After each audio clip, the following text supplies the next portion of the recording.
jab, uppercut, leave you laid out on the floor. Try to duck and roll, hit and miss, now you counting stars. Should've practiced more, should've hit the mask, get out there more. Claim that you're the best. You gotta show me, son. Actions over words, baby boy. Is you real or what? Talking way too much, world come. Back sports, talking way too much, world come. Back sports, talking way too much, world come. Back sports,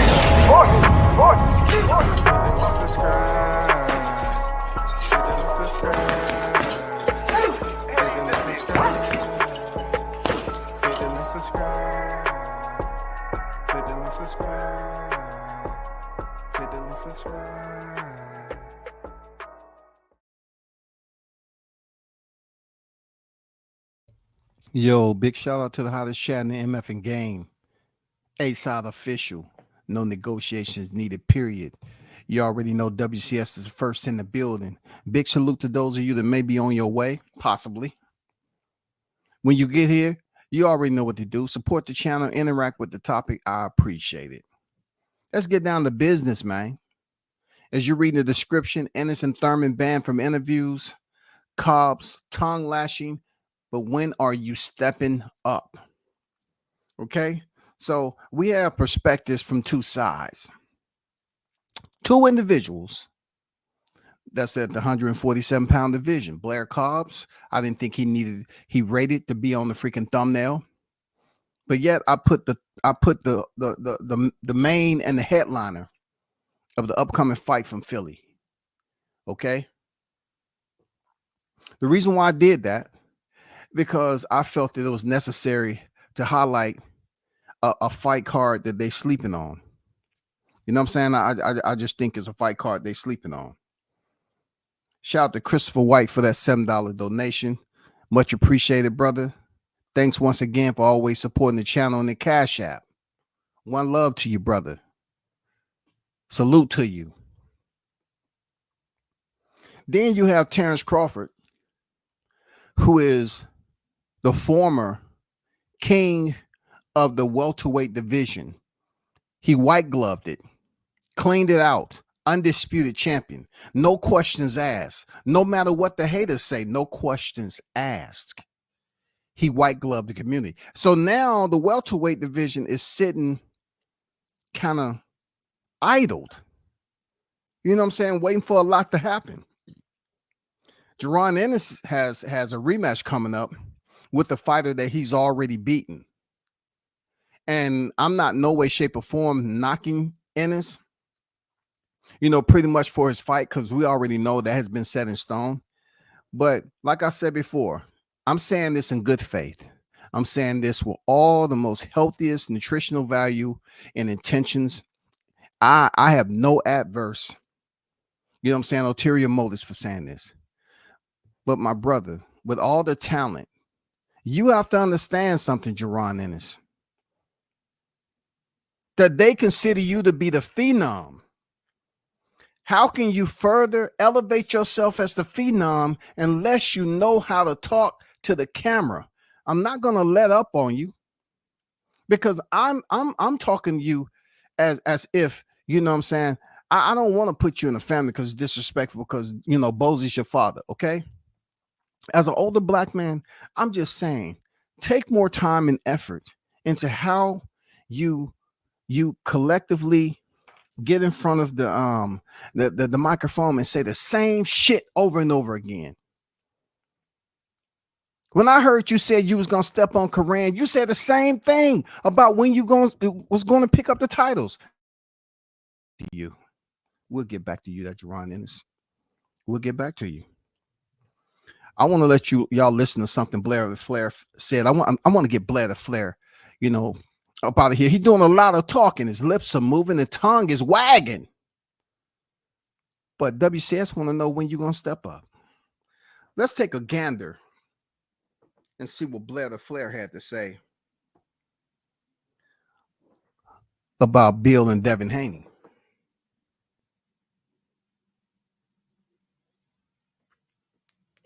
That there's no way in hell that he should have ever fucking lost to Ryan Garcia. I mean, and what I would do if I was him is him and his father, which I have nothing but respect for both of them.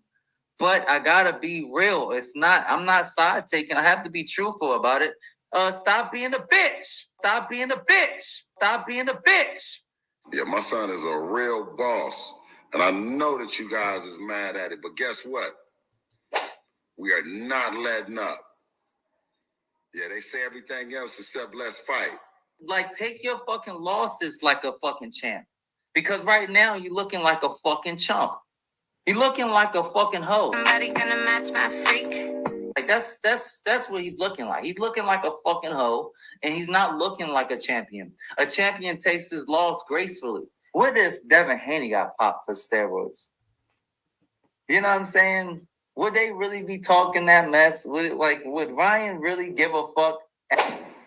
All white, looking nice. Okay, come through. I don't know if Ryan Garcia is taking the fight serious or not. I don't think that Devin Haney truly has faith in God as much as he do himself. God doesn't make mistakes. I don't think Bill has faith in God as much as he do himself. Damn! Because to be doing this stuff and going through all of these loopholes and pulling off all of these stunts, it's not good, man.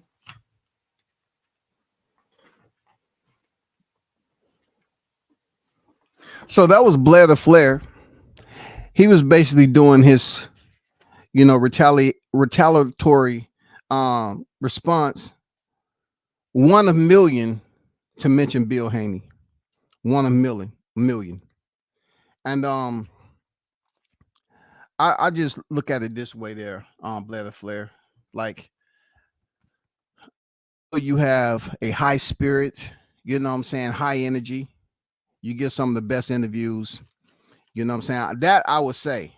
But right now, okay, everybody knows that we're dealing with two sides of the coin here. Devin Haney has completed the undisputed at 135-pound division. He has also become the WBC super lightweight champion. Okay, what I'm trying to say, Blair, he's accomplished more than you. And when it was your time to step up,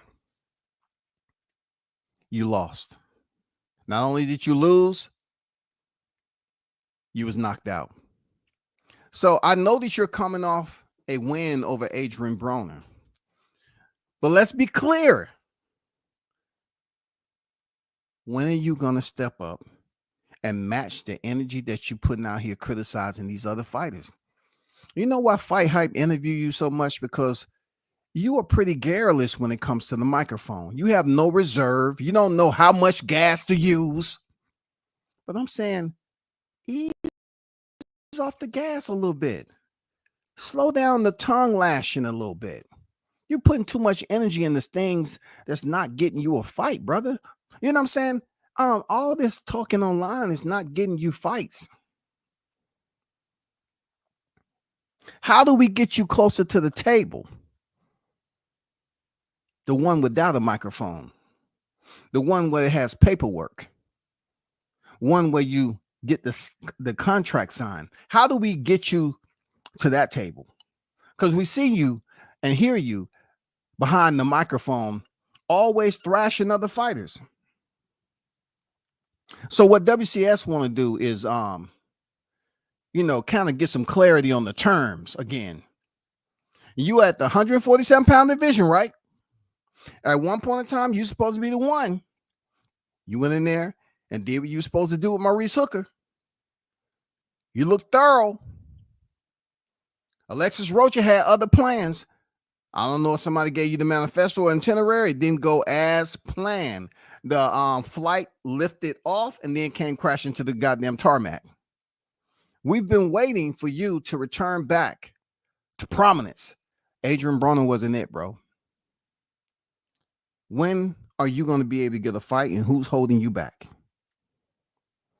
That's what we all need to know. I'm not going to spend too much time about you, Blair the Flair, but I'm quite agitated. Even though you're a good guy, you're irritating me a bit, because I'm kind of looking forward to seeing you, get back and cause some pain and discomfort in the 147-pound division. But you're coming off as a toothache, goddammit. You're coming off as a motherfucking toothache. You know what I'm saying? Just aching. And I don't want you to consider something that, you know, just needs to be pulled and tossed into the can. You know what I'm saying? Based off one freaking loss. When are you scheduled to return back to the square against a named opponent is what the people want to know. Okay? You know, I'm just going to put it out there that please do us that favor. Spend more time in the negotiation room with your promoter or whoever that may be so we can get some clarity, so we can kind of set the GPS to what to look for in 2025 for Bladder Flare Cobbs. Like I said, you're good interview, man. You high energy, bro. I like the energy you give, but I'm just tired of the hymn note that you keep singing. Tired of that shit.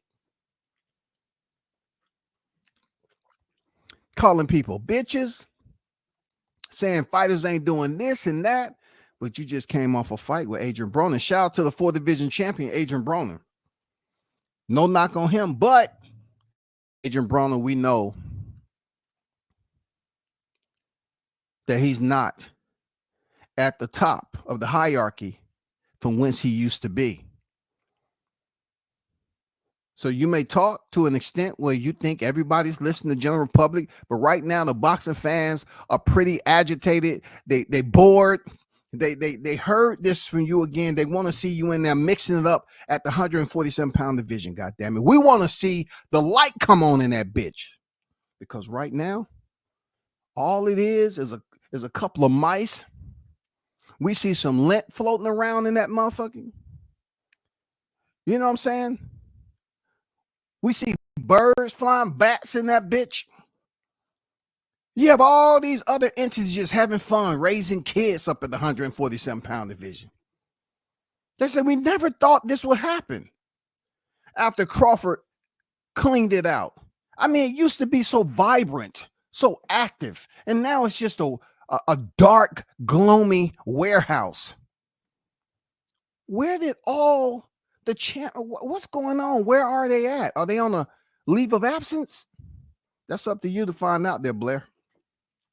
I need to move on. I just didn't want to spend too much time. Ennis and Thurman. Goddamn it, say so, you'll be banned from the motherfucking mic. I'm tired of hearing these goddamn fighters right here talk on the mic. Somebody banned their First Amendment, goddamn it. I'm going to the motherfucking legislature, the House right now. I'm tired of hearing these two talk. Thurman, at one point in time, I used to commend you for your articulation. I did, brother. Thurman, he's a good mouthpiece. He know how to sell a fight. He know how to build it up and talk. But Mr. fucking Tin Man, if Toto freaking bumped into this nigga, his ankle would break. This dude is always coming apart, but the only thing stays together if his is his mouthpiece. Let's take a little look. Let's take a look at Keith Thurman, looking like he's weighing about a good 199.3. He's in the hallway where Tim Tszyu is doing his entry. You know, you got Antonio Tarver out there. You know, you got the grand arrivals to that day, and Keith Thurman is there. Not the Keith Thurman of old. You know, his hairline, he selects. I put in a petition. I'm gonna do it again, though. I'm gonna put in a petition for Keith Thurman to go see a local barber, and we're gonna have a going away party. That's it. Let that motherfucker go. All right, just focus on you doing commentary, because look, it's not like you can't talk about boxing, but it's just getting a little bit, you know, it irritates me that I have to help you get rid of that motherfucking hairline. The hairline is all the way back, all the way to the rear, It sounds like when I was in the military and we gave the man to the rear, march left, right, left. It's looked like your hairline is marching to the rear, dog. Cut it off. Now let's hear what Keith Thurman had to say when Tim Zula showed up. You know what I'm saying? Keith Thurman has always been a good speaker. But the only reason WCS is a bit agitated with this dude is because every time I turn around, I had to put a Band-Aid here. I had a hairline fracture on my pinky toe. And every time I try to pivot, that motherfucker shoot a pain up my leg. And then, my meniscus and meniscus and uniscus and buniscus and then nuniscus and the teniscus, all that was shredded apart. You know what I'm saying? Because I was doing some road work. So I had to do a whole meniscus transformation off a cadaver that they found in the boxing graveyard. Also, inside my right ear, my right ear was giving me a little bit of ear. Every time we turn around, Keith Thurman is just falling apart. The Tin Man of boxing. The Tin Man. If they asked Keith Thurman to be a part of the goddamn Wiz in 2024, he would get hurt doing filming. Hey, the Lion, yes, Scarecrow. All you're going to do is skip behind Dorothy, okay? That's all we want you to do. Keith Thurman goddamn blow both of his knees out, yo. Toto will be licking Keith Thurman's forehead. Get up. Don't be a bitch. Get up. You're not injured. Get up. We got to finish this. I love this part, walking down the yellow brick road. Hey, Zoo, if you get the contract, you going to sign it? They want to know. They asked. They said, are we going to go? I said, I know this man controls his own career, but at the end of the day, if you get the contract, are you going to finish business? No? I thought so. So you're soon then, yeah? Yeah, man. Hey, Tim Zoo say, send it, yeah? What does Tim Zoo get from fighting Keith Thurman? You could tell. Let me take a screenshot of this right quick. Let me put this up here for y'all to see. This is a last, and shout out to Fight Hype. This was their footage. I got to give Fight Hype their credit.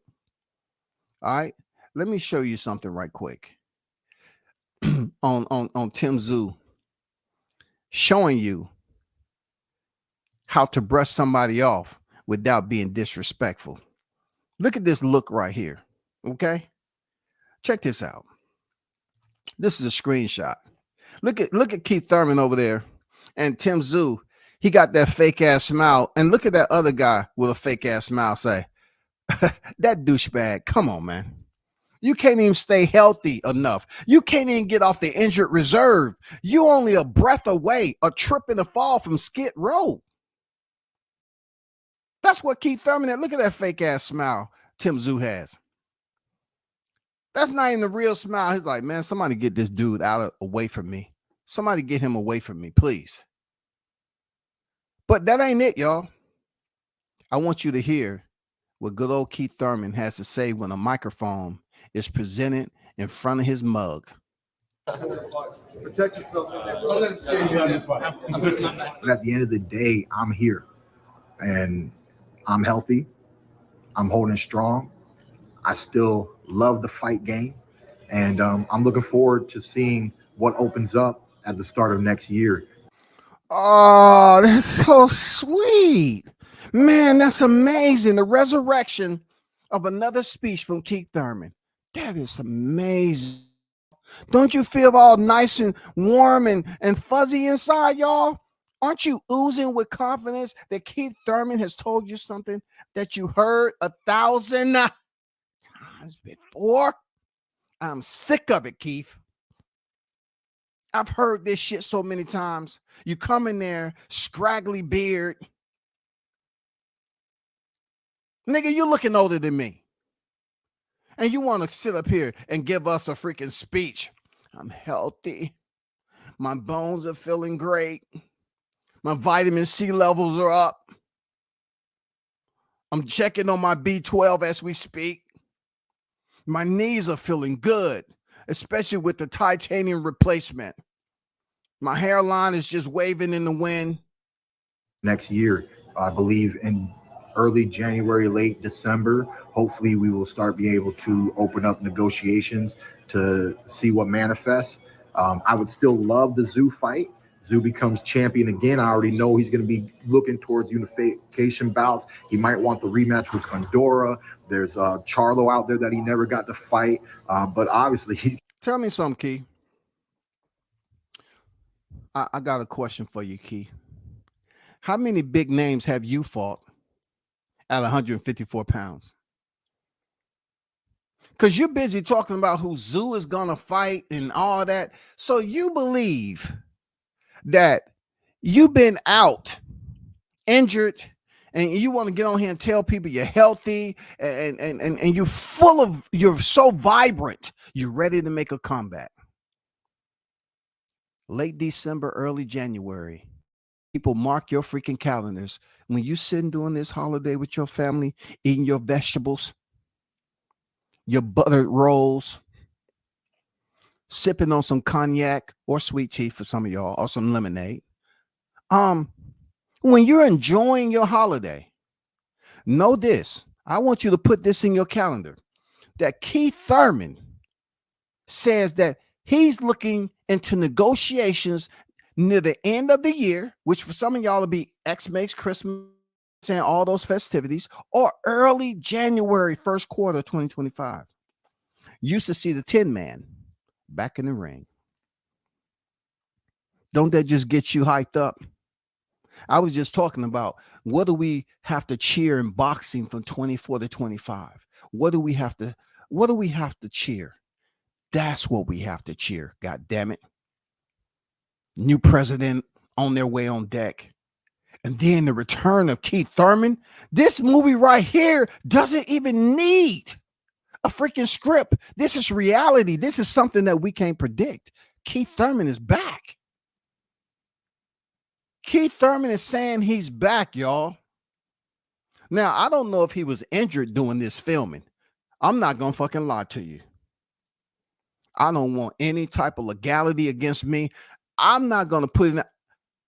I don't know if allegedly he might have been injured, when he decided to leave this freaking interview right here. Let's continue.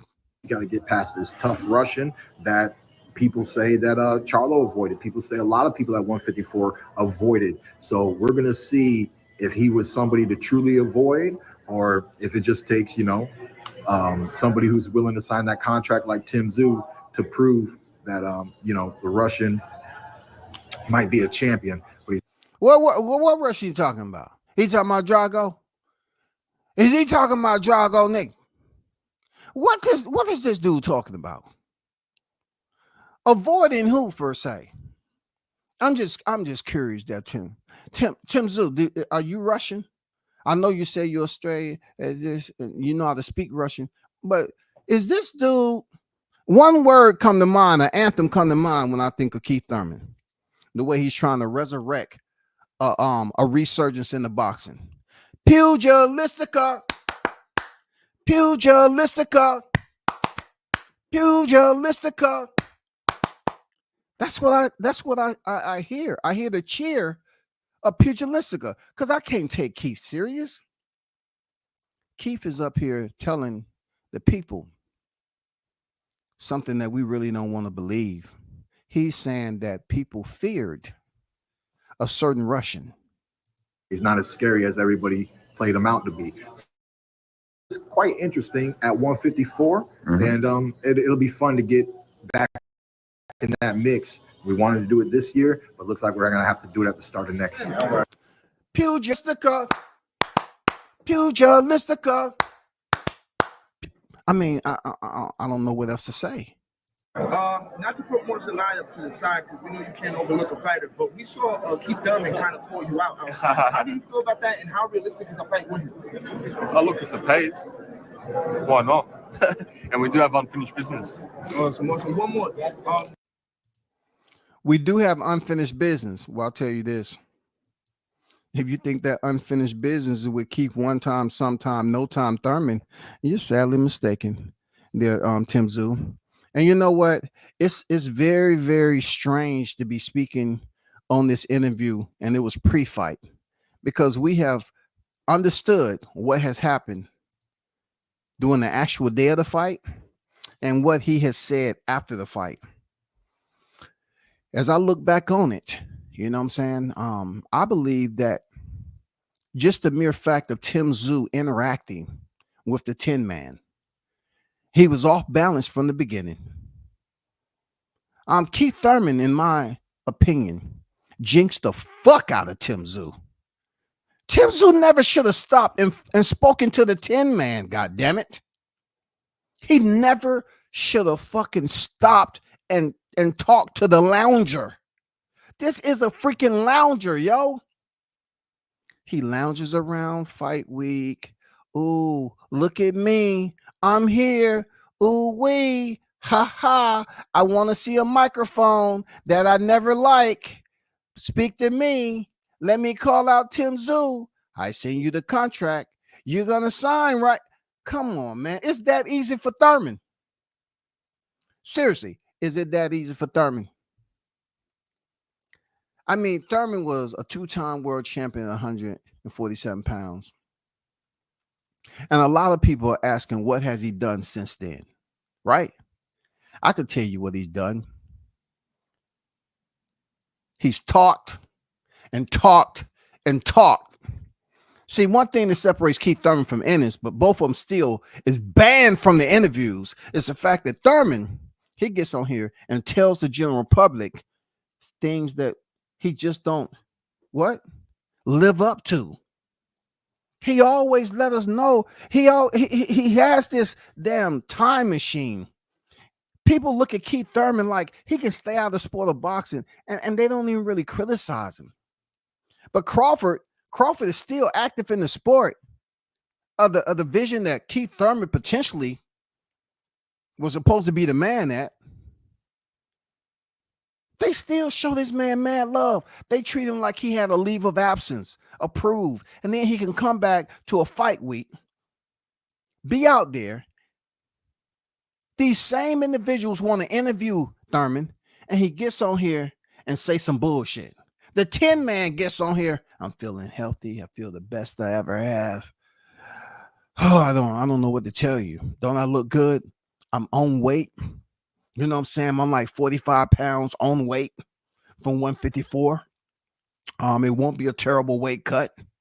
You know, I'm like Samson. I get strength from my hair.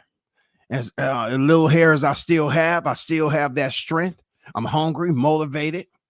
I'm looking for another title shot. So Thurman can get in front of a mic and say if he sends Zoo the contract, is he gonna sign it? And people are not criticizing and raking Keith Thurman across the motherfucking spikes. You're not raking Keith Thurman amongst the lava.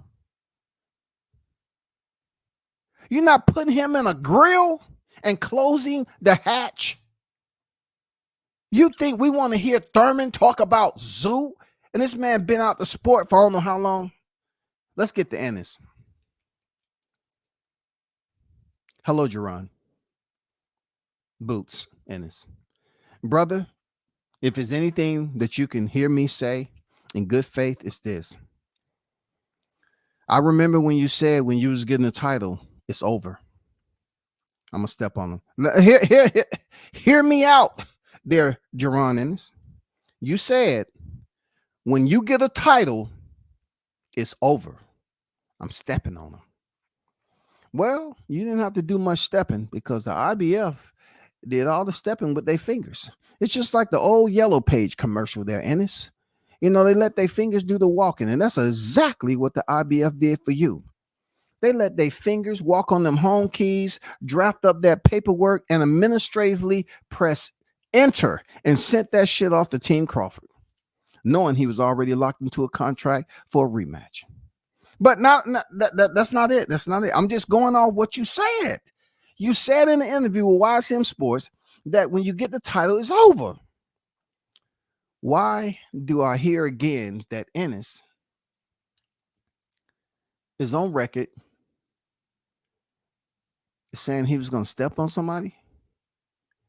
Is that what I read again? Did Ennis say he was going to step on somebody?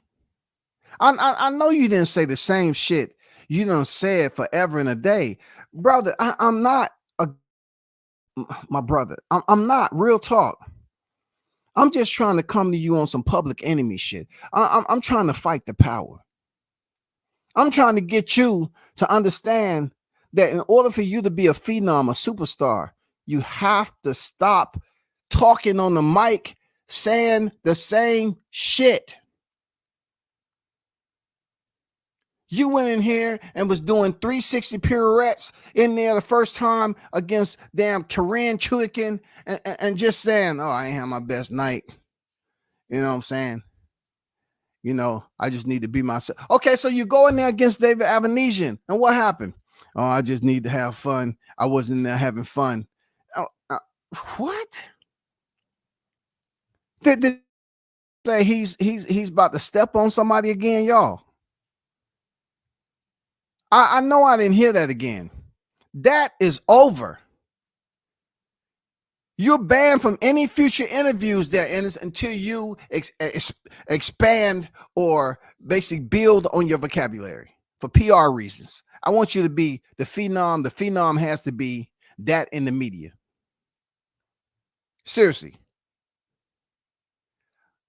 Let me show you a point of evidence, y'all, which pretty much, you know, raised my heart rate a little bit, because it just gets to a point now where they say it takes a village to raise the kid, right?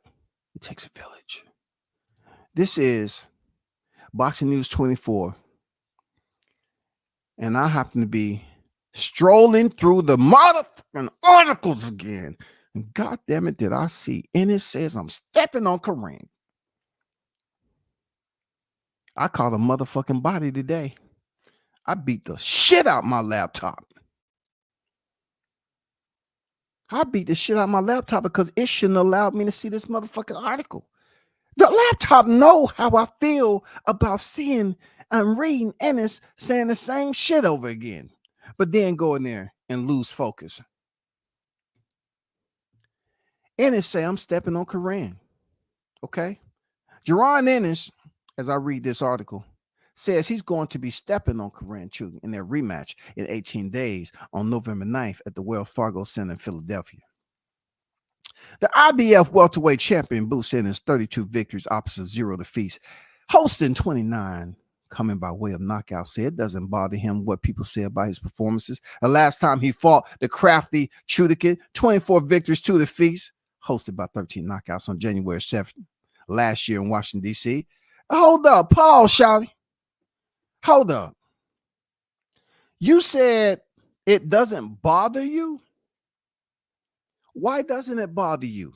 They deem you the phenom, my brother. Why doesn't it bother you that you went in there and you had a dismal performance against a fighter that doesn't supposed to be equal or even considered greater than you right now, right here? You are considered to be the future. You allowed a fighter like Korean to get mad press play based off him going 12 rounds with you, bro. The article goes on to say he's going to go out and have his fun, make a statement, and get a knockout in front of his fans in Philadelphia. It says, is Boots making the same mistake? Question mark. There's a question. Ennis' determination to get a knockout is what led to him getting made look silly the last time he fought. Hold on. Last time he fought Korean, because he was swinging wildly, trying hard to land a single punch KO to impress the fans of Capital One Arena in Washington, D.C. Korean took advantage of the desperation on Ennis' part by making him miss, hitting him with counters and dancing away. If he had any power, he had beaten Ennis in that fight because he caught Ennis a lot with his punches. It would have been wise for Boots to forget about trying to knock out Chulikin and focus on focus on outboxing him this time. He can't afford to have his stock drop in his second fight with Matchroom Boxing. Ennis didn't look good in the last fight against David Avanesian or his bout before that against Ramon Villa.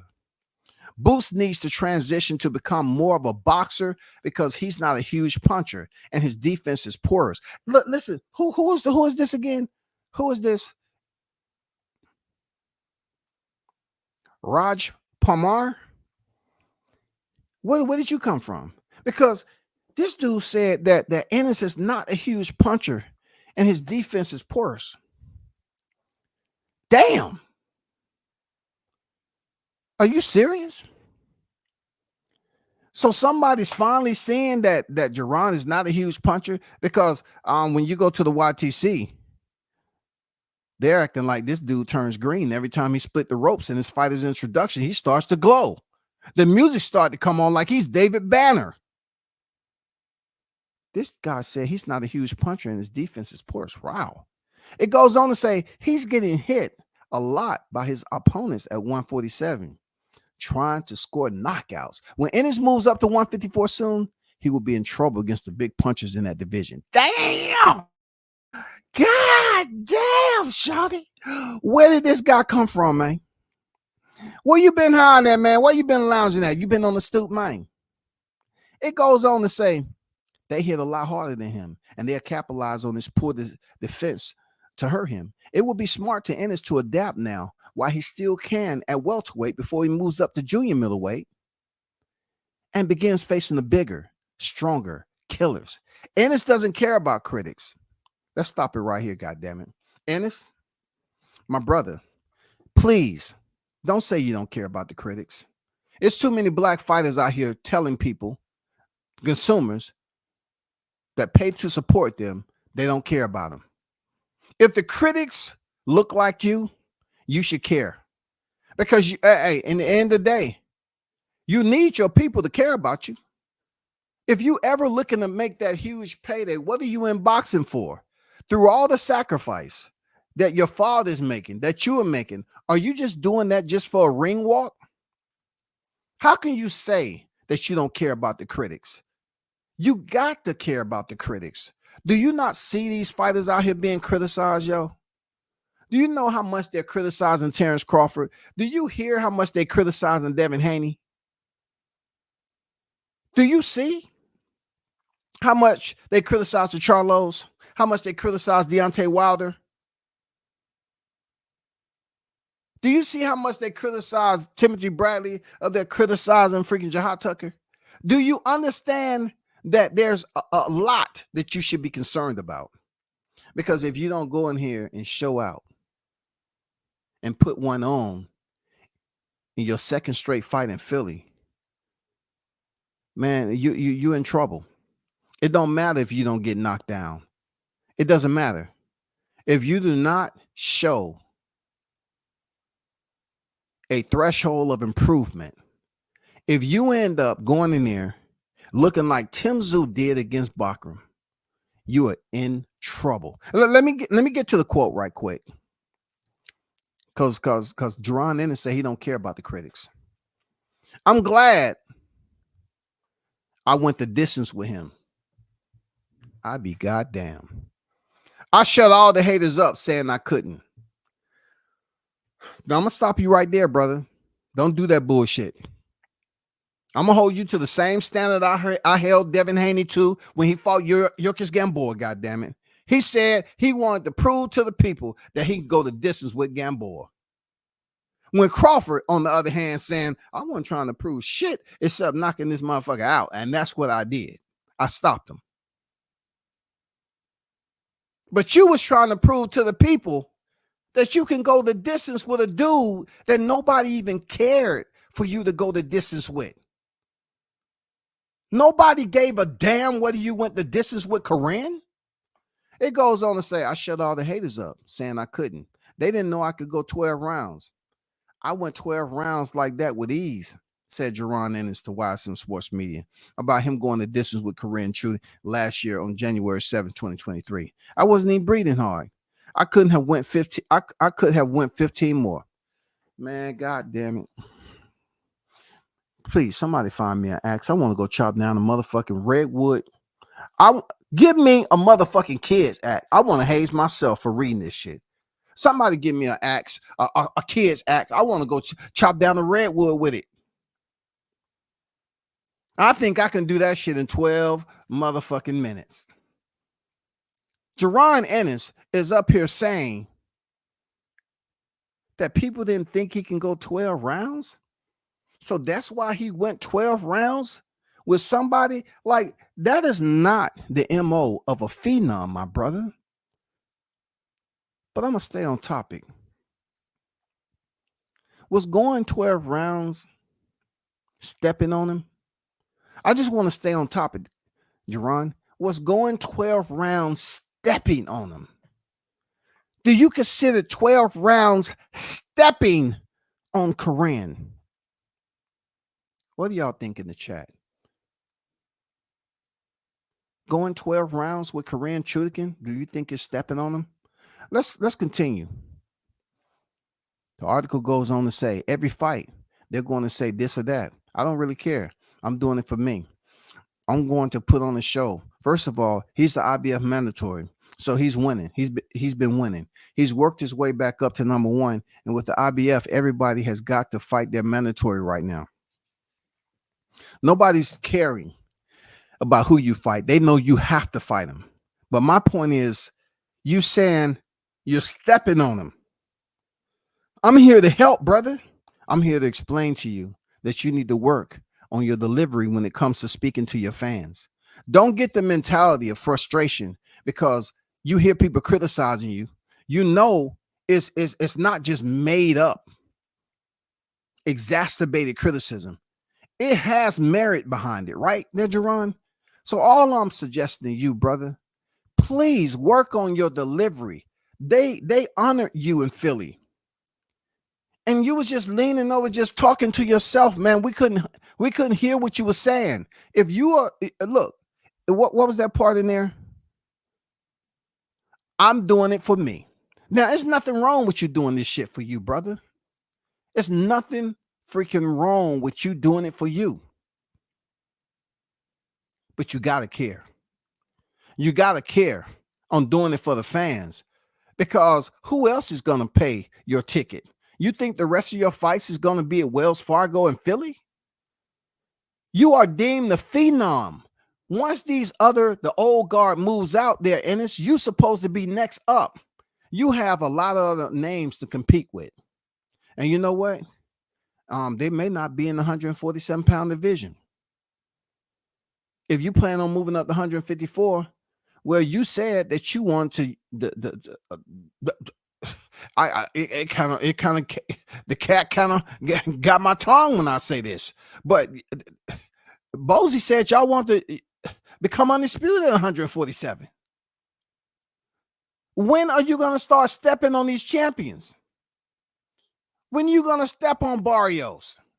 When are you going to step on Stantionis? When are you going to step on Brian Norman Jr.? When? Because you say, I'm doing it for me. So are you planning on unifying the 147-pound division for you? And with that said, how do you plan on building up your fan base when you get behind the mic? We don't want to hear you stepping on anything no more. I don't want to hear, oh, it's going to, when the press conference come up recently, I don't want to hear you say this, big dog. As a black man, I'm trying to help you out. Don't get at the press conference and say, hey, Jerron Ennis, how does it feel to be having another championship showcase in your backyard? Oh, it's just like home. I just kick my feet up. Yeah, I just kick my, you know what I mean? I kick my feet up. It's just like being home, you know, kicking, lounging. It's just like Philly, you know, just kicking my feet up and lounging. It's just like home in my backyard, kicking my feet up, watching, you know, just chilling. You know, I'm comfortable. And, you know, no. Work on your shit now, big dog. You have to do this if you ever want that $15 or $20 million payday. You don't want them to continue to say that Jerron Ennis can't sell a motherfucking old lottery ticket. He can't sell. He can't sell because he don't know how to speak to the media. Like, listen to this, Ennis. You have to get people that's willing to connect with you. And the only way you're going to connect with your fight fans is through communication. Nonverbal communication is 65% of how we communicate as people, right? That might have dropped a little bit since social media is a primary mode of communication. But guess what? Most of the people that's on social media, they're not communicating with people, you know, pretty much like, we don't know. It's to each his own, you know. People have their own method. But through verbal communication, you know what I'm saying? It plays an intricate part, especially when you are a fighter who is deemed one of the top names in the sport. And you have to sell the fight when it comes time for your pressers. When it comes to the Keith Thurmans, when they see Jaron Ennis, you don't want them walking past Jaron Ennis and not want to speak to you because you say the same shit all the MFing time. So all I'm doing is just lending you a helping hand and pre-warning you, brother. Step your vernacular game up, please, brother. Please, black man. I'm asking you. Work on your PR. The article goes on to say this talk of stepping on Chulikin doesn't sound good coming from Ennis, as it suggests that he hasn't learned from his mistakes in the last fight. Ennis isn't a big enough puncher or talented enough to step on a fighter like Chulikin without being made to look bad. The 27-year-old Ennis needs to shine in this fight because he's fighting for the second time for Eddie Hearn's matchroom, and he already failed to negotiate a unification match for him and win the purse bid. That's not a good sign. When a promoter isn't coming up with the money to negotiate fights for their fighter or win purse bids, that's a signal that they're not high on them. Pause.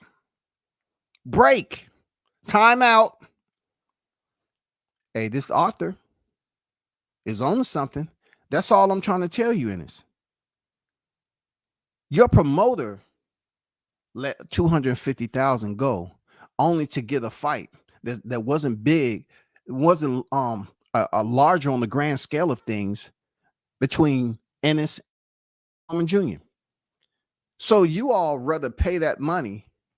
So you know, a fight in your backyard against a name that doesn't spark the interest of the Philly residents.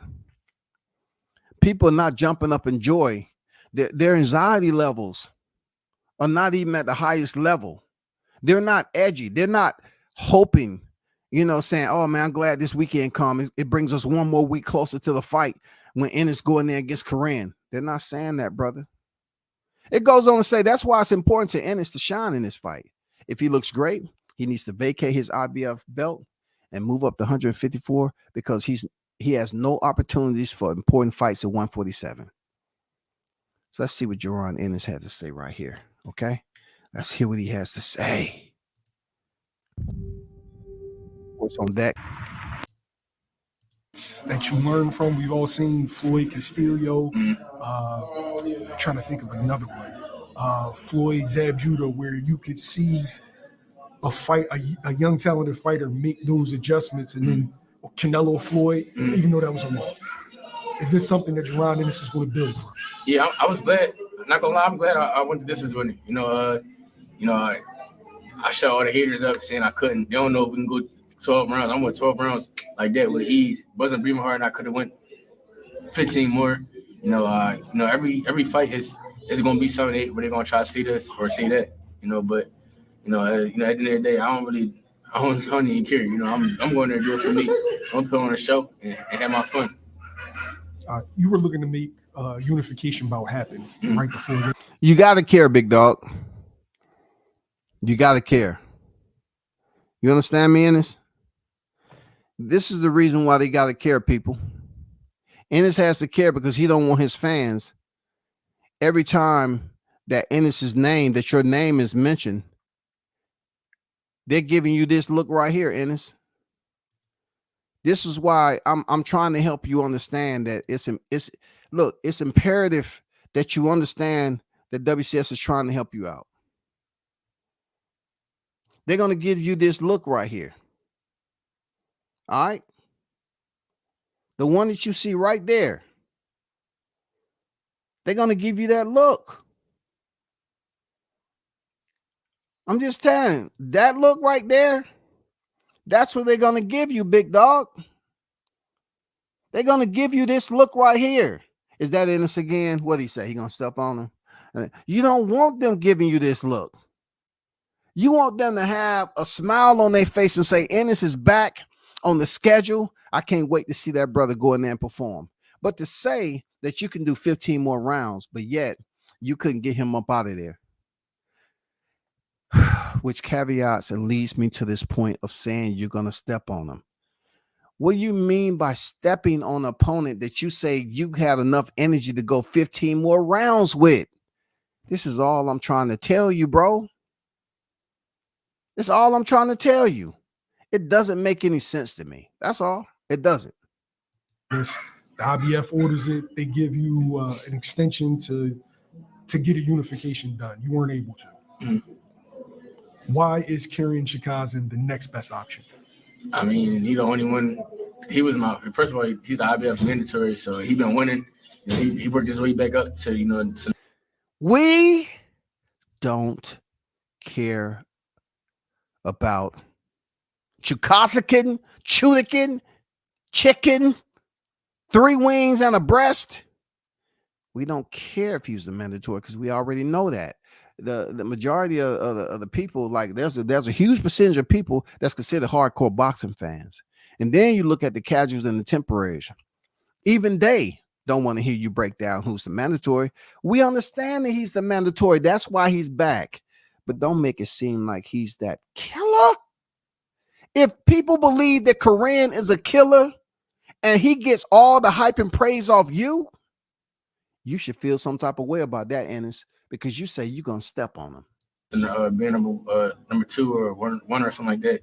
And as of right now, IBF, everybody got fighting the mandatory right now. Everybody in the IBF right now is fighting the mandatory. So, we got to do what we got to do. We're going to get him out the way,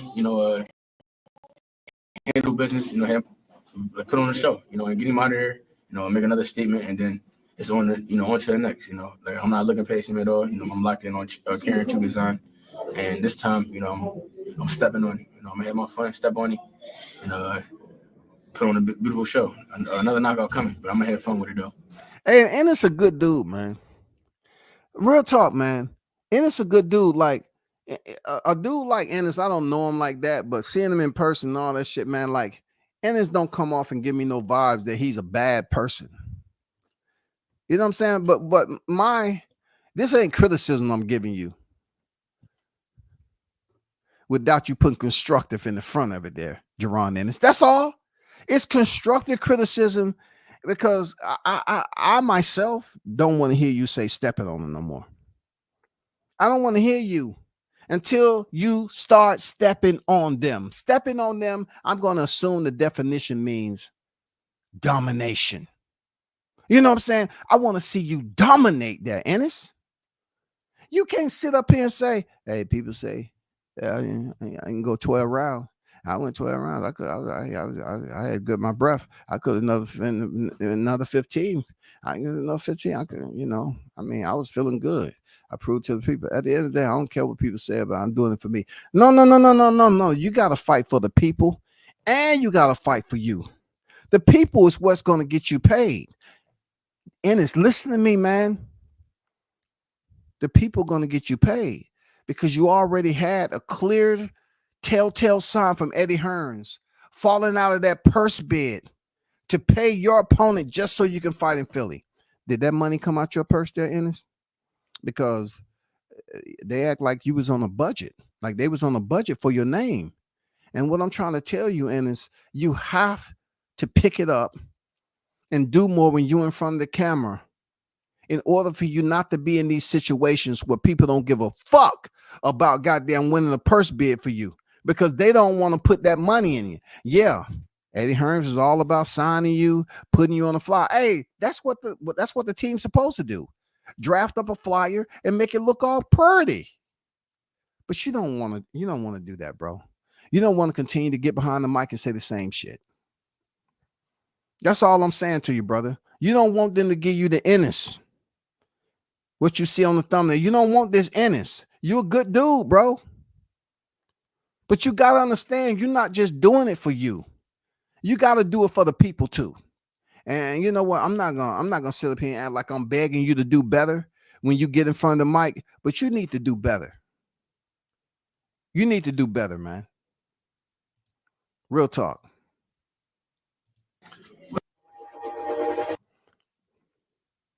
He needs to do better. Let me get to this chat. Shout out to Collins. He say, is Tube Sock Ennis gonna fight the IBF 54 champion if he beats Korean? Good question. Good question. I would like to know. It's tempting. Very, very tantalizing when it comes to the matchups in boxing. Don't you agree?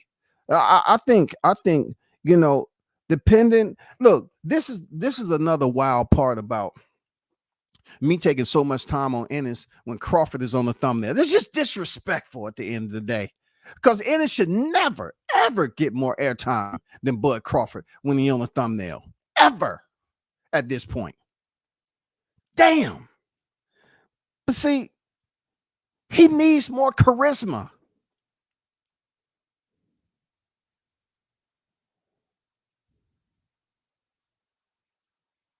He needs to make his name palatable to those in the boxing arena to show him interest, so he would never have a purse bid that just purposely fall out just so that money, when you telling people they sent them, he rejected. Bro, you cannot build up this Korean fight and say it's bigger than Norman Jr. There's no way that shit makes sense. And you could have gave damn Norman Jr. the motherfucking money you gave Korean. Anyway, Sticker Boys Fishing and Sports on deck. What's good with it, fam? You know what I'm saying? Shout out to the News by Shot News Sauce Experience Team Tucker Fisher on deck. What's good with it, brother?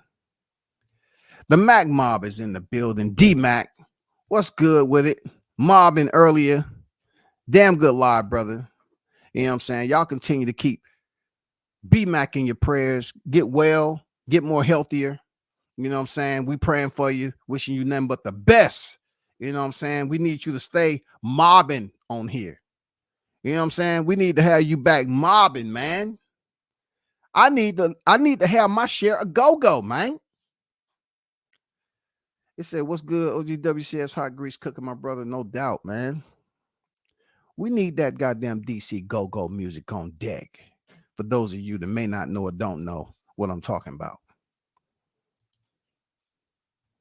Bruce Gas Boxing Jazz and more in the building. Salute to your OG. I see you on deck.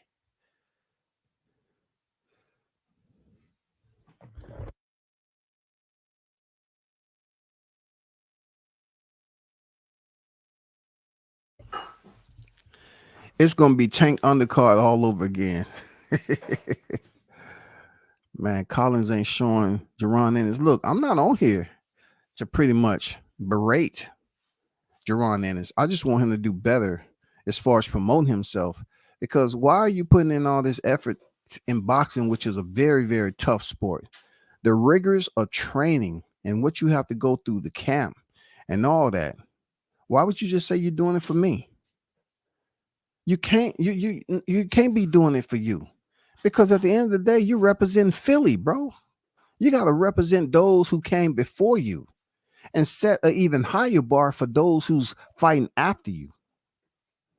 You can't just say you're doing it for you. I mean, you're still a youngin' in the game. You can't be that frustrated just because people criticizing you, rightfully so, on you fighting Korean Trudigan again. And then the negotiations fall out with you and Norman Jr. Shout out to the boxing queen in the building. Jessica is on deck. Salute WCS in the chat. Salute to you, brother. I mean, sister. My bad. My bad, man. I'm looking at one other name while I'm talking about Jessica. Hey, shout out to Swat Jones in the building. I see you on deck, man. He said, man, Boots better stop. He went 12 rounds for Korean because he could not cut off the ring. What? Highlight it. He could not cut off the ring. I'm starting to think Boots not very bright, and his PR persons need to be fired ASAP. Man,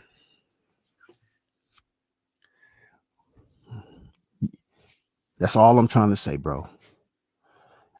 This all I'm trying to say, that you have the resources to work on your PR and you're not doing something. That is such an important factor when trying to sell yourself to the fans. You can't just have a fight and then in between fights nobody hears from you. And then they see you on the West Coast when the temperatures are still pretty warm over there, and you dress like a black Eskimo. You know what I'm saying? You up here dressing like you the black Eskimo, the folklore. The man, the myth, the legend has shown his face. He has on all black like he's cutting weight for a fight next week. Crazy. I'm just saying, bro. I mean, Jones right, man. Whoever your PR need to be. They need to send your PR before the commission. They need to do an inquiry on Jerron Ennis PR, because y'all have to build this brother up. When he get in the press conference in Philly, this is his second straight fight, right? In Philly, he has to get up there and raise the bar. We cannot have no bland. Okay, if you're gonna come with the shades, if you're gonna be dressed with the drill, I get it. But bring your charisma and bravado and machismo to the center stage, man, and let your people know. Get your people involved, man. Just don't be disrespectful and say, hey, I'm gonna step on you. I didn't step on you the first time because I wasn't having fun. But and I plan on having fun this time. You in trouble. I'm gonna step on you. That's not gonna hype him up. That's not gonna hype him up, man. You said the same thing when Cody Crowley was on deck and that fight dropped out. You said, hey, what does it feel to have a fight in your hometown? And they say, oh, it's comfortable. It's just like kicking my feet up. Please don't say that no more. Now, I'm not telling you how to speak. I know you probably saying, hey, man, F him, he a hater. I'm not a hater, bro. You're the next. I want to boost Jerron Ennis' name up just like any other fighter. When the old guard is on their way out the door, they deem you, they tag you, the phenom. You can't just be the phenom, not boosting up your pressers, selling the fight, and then going in there saying, I wasn't even breathing hard at the end of the day, man. I could have won another 15. No.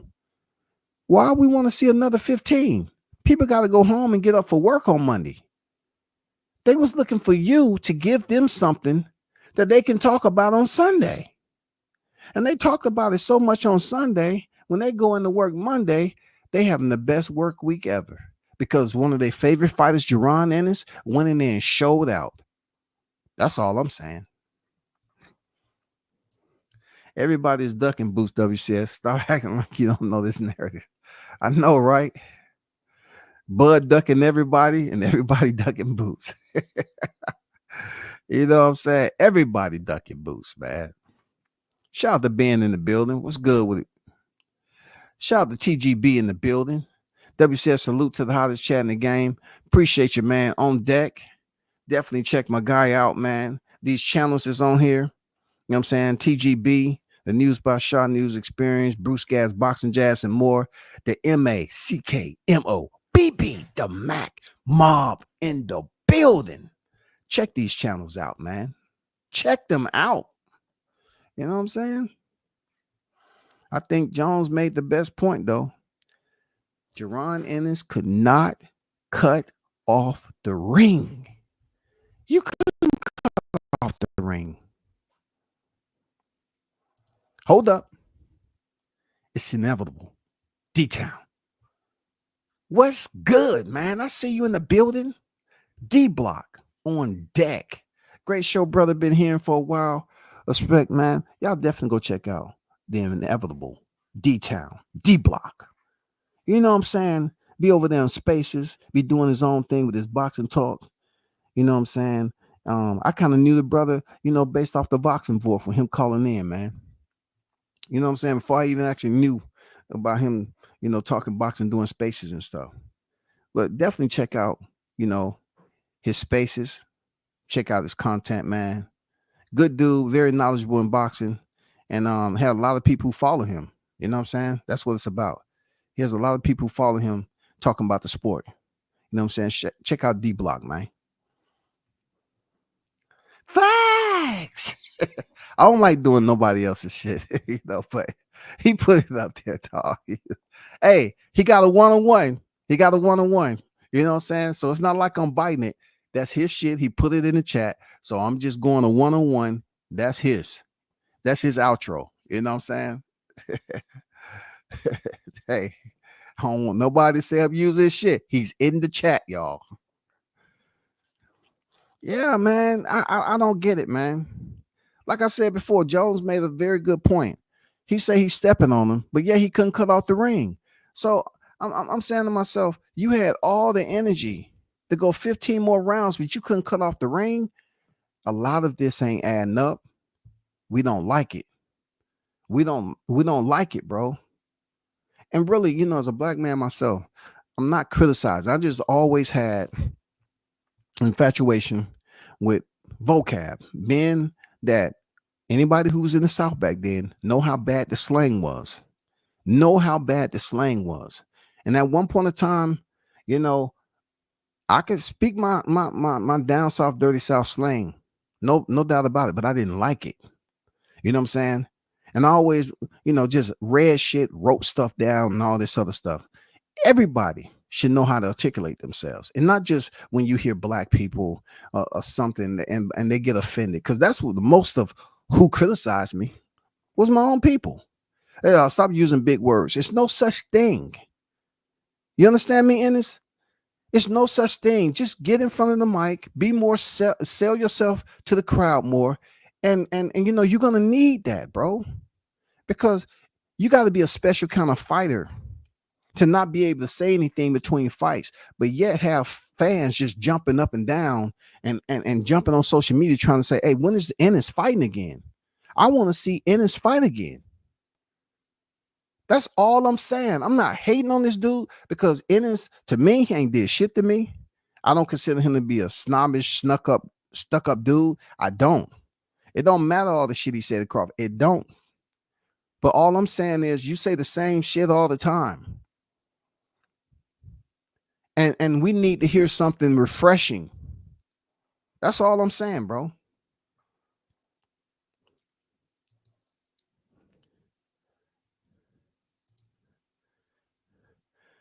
Shout out to 101 on deck.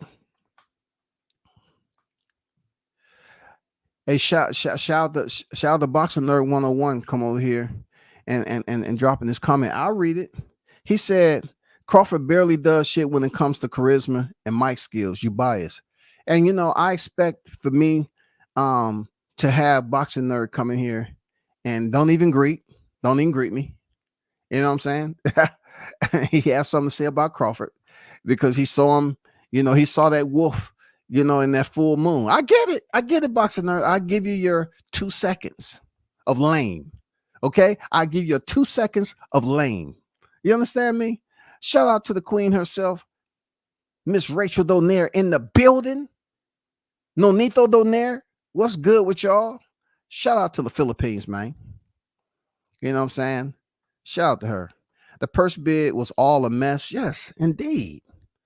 You know what I'm saying? Indeed. Shout out to the legend Donito Donaire, a future world, not a future world champion, a future Hall of Famer. You know what I'm saying? Shout out to Nonito.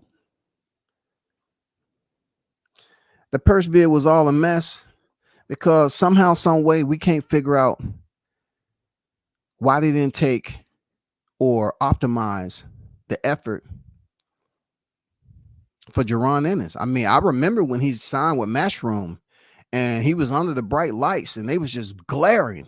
And I'll say, oh shit, this is a new beginning for Jaron Ennis. We're going to see him with the big fights, And then all of a sudden, they're fighting David Avanesian. And I said to myself, it's no way in hell he's fighting the same fighter that they were saying I'll be sneezing, anesthesia, avocado. It's no way. So I'll let that slide. Let me just wait to fight night. Fight night, Eddie Hearn's personal assistant, whoever they may be, came in there and stopped the fight. Whatever. So I'm saying, okay. I hear talks of him and Norm Jr. That fell out. I said, what? People saying Brian Norman would have made 17 times.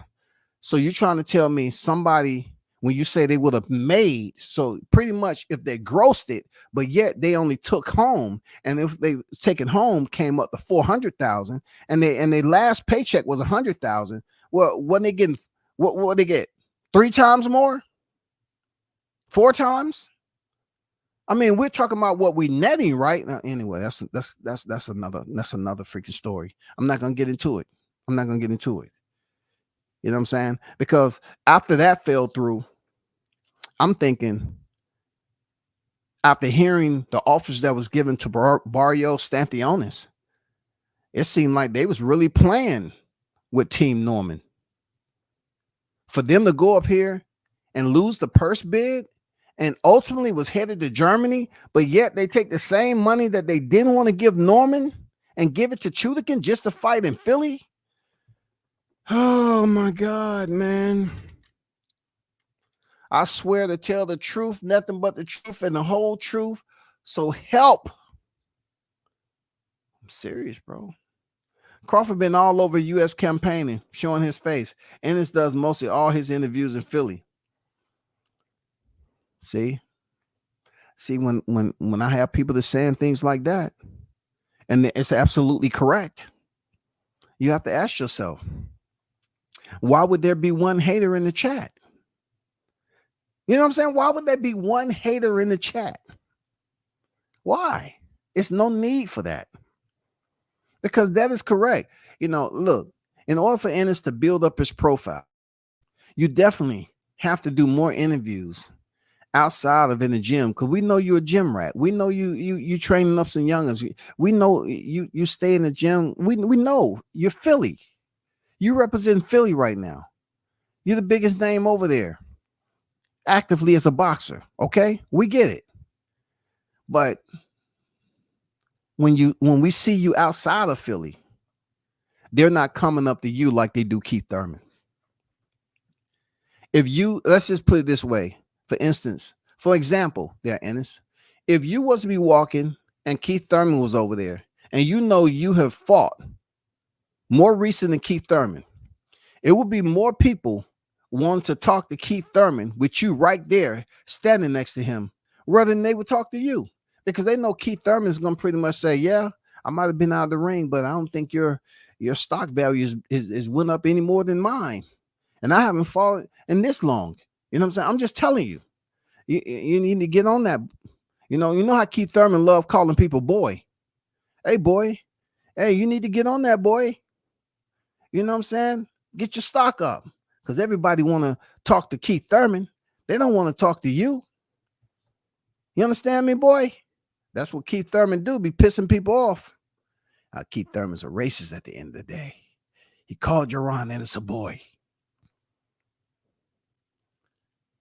Toby Bartley, Mr. International in the building. What's good? Salute WCS in the hottest chat in the YTC. We're global, baby. We're global. Salute, no doubt about it. Appreciate you pulling up as always.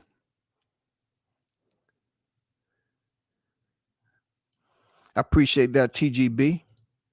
Yeah, definitely check me out on X. I'm definitely going to try to, start some X's, start doing some spaces over there on X, because it's a different format, like I said before, than the YTC.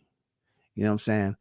And Rachel, if you ever catch me over there, I would definitely like to chop it up with you on the spaces, you know what I'm saying, in the near future. And those of you others, Jones, I didn't say all the rest of y'all because I talked to y'all already. You know what I'm saying?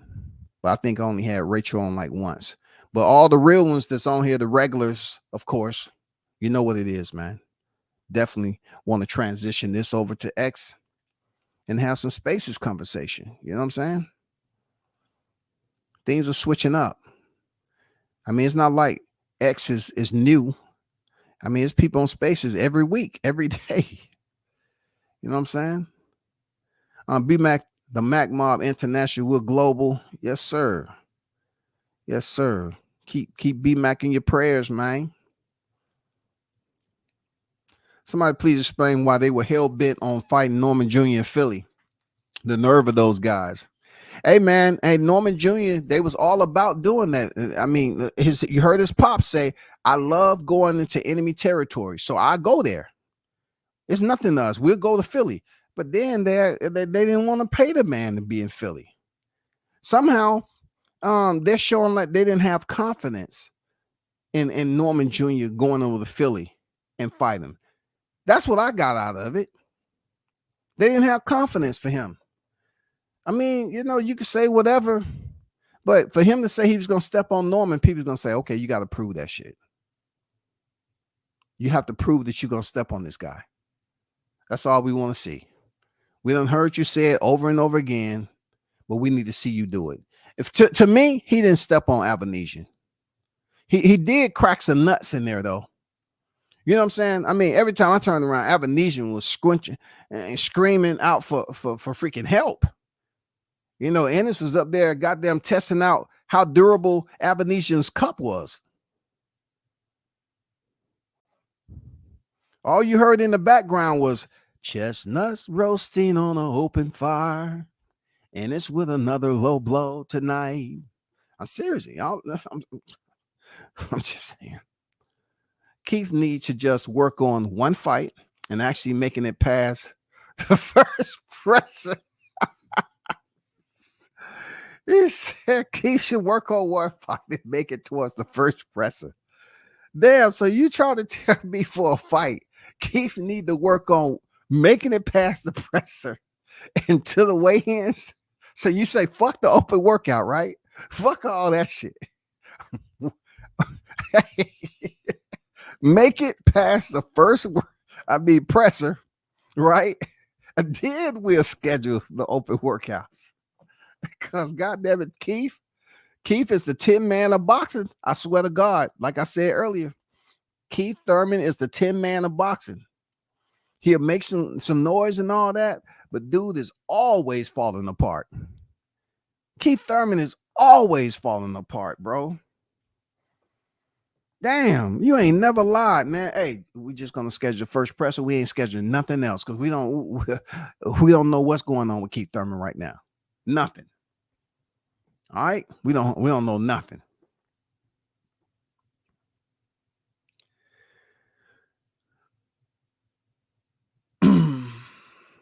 Hey, shout out to Nerd for the $7 super chat. That's Boxing Nerd 101. He says, salute W says, you didn't address my point about Bud lacking charisma and not having mic skills neither. You're being biased. I'm not a hater, calling it how it is. If that's your opinion on you believing that Bud Crawford doesn't have mic skills, I guarantee you at the end of the day that people will want to listen to Bud Crawford other than Jaron Ennis. I know Ennis is your guy. And I know that's the only reason that you showed up, right? Appreciate your attendance, but this is not on who sounds the best and who has. Look, you know well as I do that if you have all that energy for your fighter, Jaron Ennis, why don't you DM him, right? And volunteer your pro bono services to help him with his pressers. That's what you can get bragging rights from 101. I appreciate you donating to the channel, but at the end of the day, you need to redirect that energy and DM Ennis. And why don't y'all do a Zoom call or something so you can pretty much help him with his PR work. So that'll be your bragging rights. You being over here in my chat is not bragging rights. You know what I'm saying? I know Ennis, you're a hardcore Ennis fan. And somehow you link Ennis to Crawford. Of all fighters, you know what I'm saying? Of all fighters, you link Ennis to Crawford, which they may be on the same thumbnail, but they wasn't the topic of conversation today. Because I spent too much time talking about Ennis and his PR. Why? Because I'm doing something you should be doing. You should be volunteering your services as a young man in life and help another young man in life work on his delivery, his PR, his public relations. You know what I'm saying? How he address his fans. So he won't go up here and say, "Oh, I don't care what they say. I'm doing it for me." You need to get him out of that attitude. But thank you for the super chat, though. Thank you for the super chat. I appreciate you, big dog. I understand. I respect the fact that you a freaking Ennis fan. You know, Colin say Eddie Hearn should put the fight anywhere. Boost got enough Philly fans. They both got a belt. That was BS to begin with. Well, we do know how that played out. And yes, I agree. It was total BS. It's no way to dress that up and say, well, you know what, COVID, and then the vaccines, they was running behind on that. And then it had like an E. coli breakout. You know what I'm saying? They trying to find out the quarter pounder or Big Mac that had that. You know, yeah, everything was just going crazy at the end of the day. You know what I'm saying? They had some poison ivy. You know what I'm saying? Another fighter had staph infection that spread out through the hallway. And I mean, come on, bro. They didn't follow through on the biggest fight that we would have been looking forward to next month. And that would have been Norman Jr. and freaking Jerron Ennis. You know what I'm saying? And then, Boxing Nerd 101 could have seen ATL put those paws on Ennis. You know what I'm saying? He definitely would have not been over here providing no super chat for me. Not after Brian Norman put them paws on Ennis. You know what I'm saying? And look, Lord knows if he dropped Ennis and go over there and squat down like he did, his last opponent. Lord knows. Come on now. That hey, Boxing Nerd would have been over there trying to file a motion and put in a goddamn complaint. That's harassment. That's harassment. Rachel say Eddie did not inform the IBF that they were chasing a unification.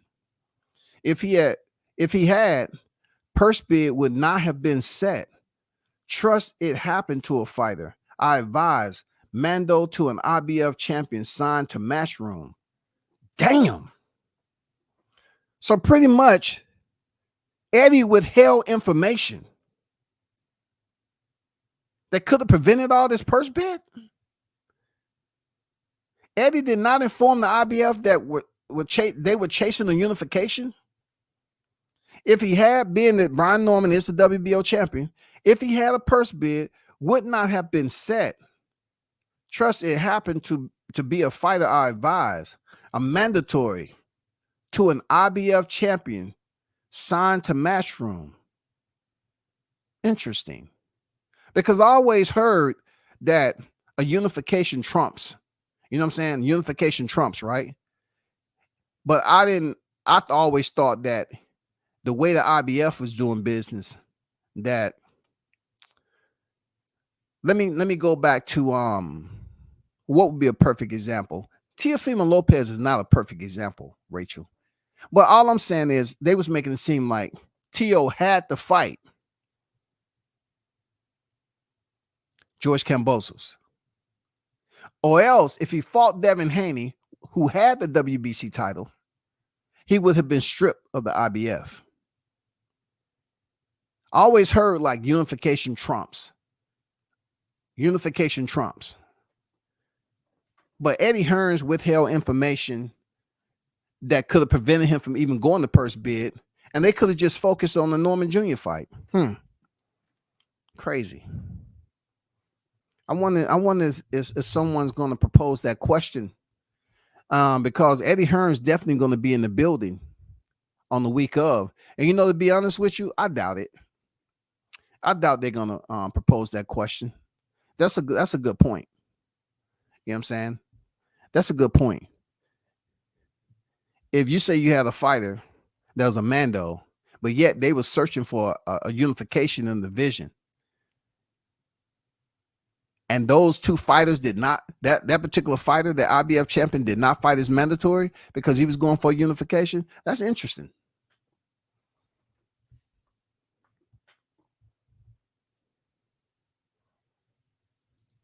It's in the bylaws. I think that's gonna be my next Spaces freaking topic. I didn't know that. Yes, unification trumps, but if they call Mando, you need to respond to the IBF and Koreans camp when mandatory negotiations were ordered.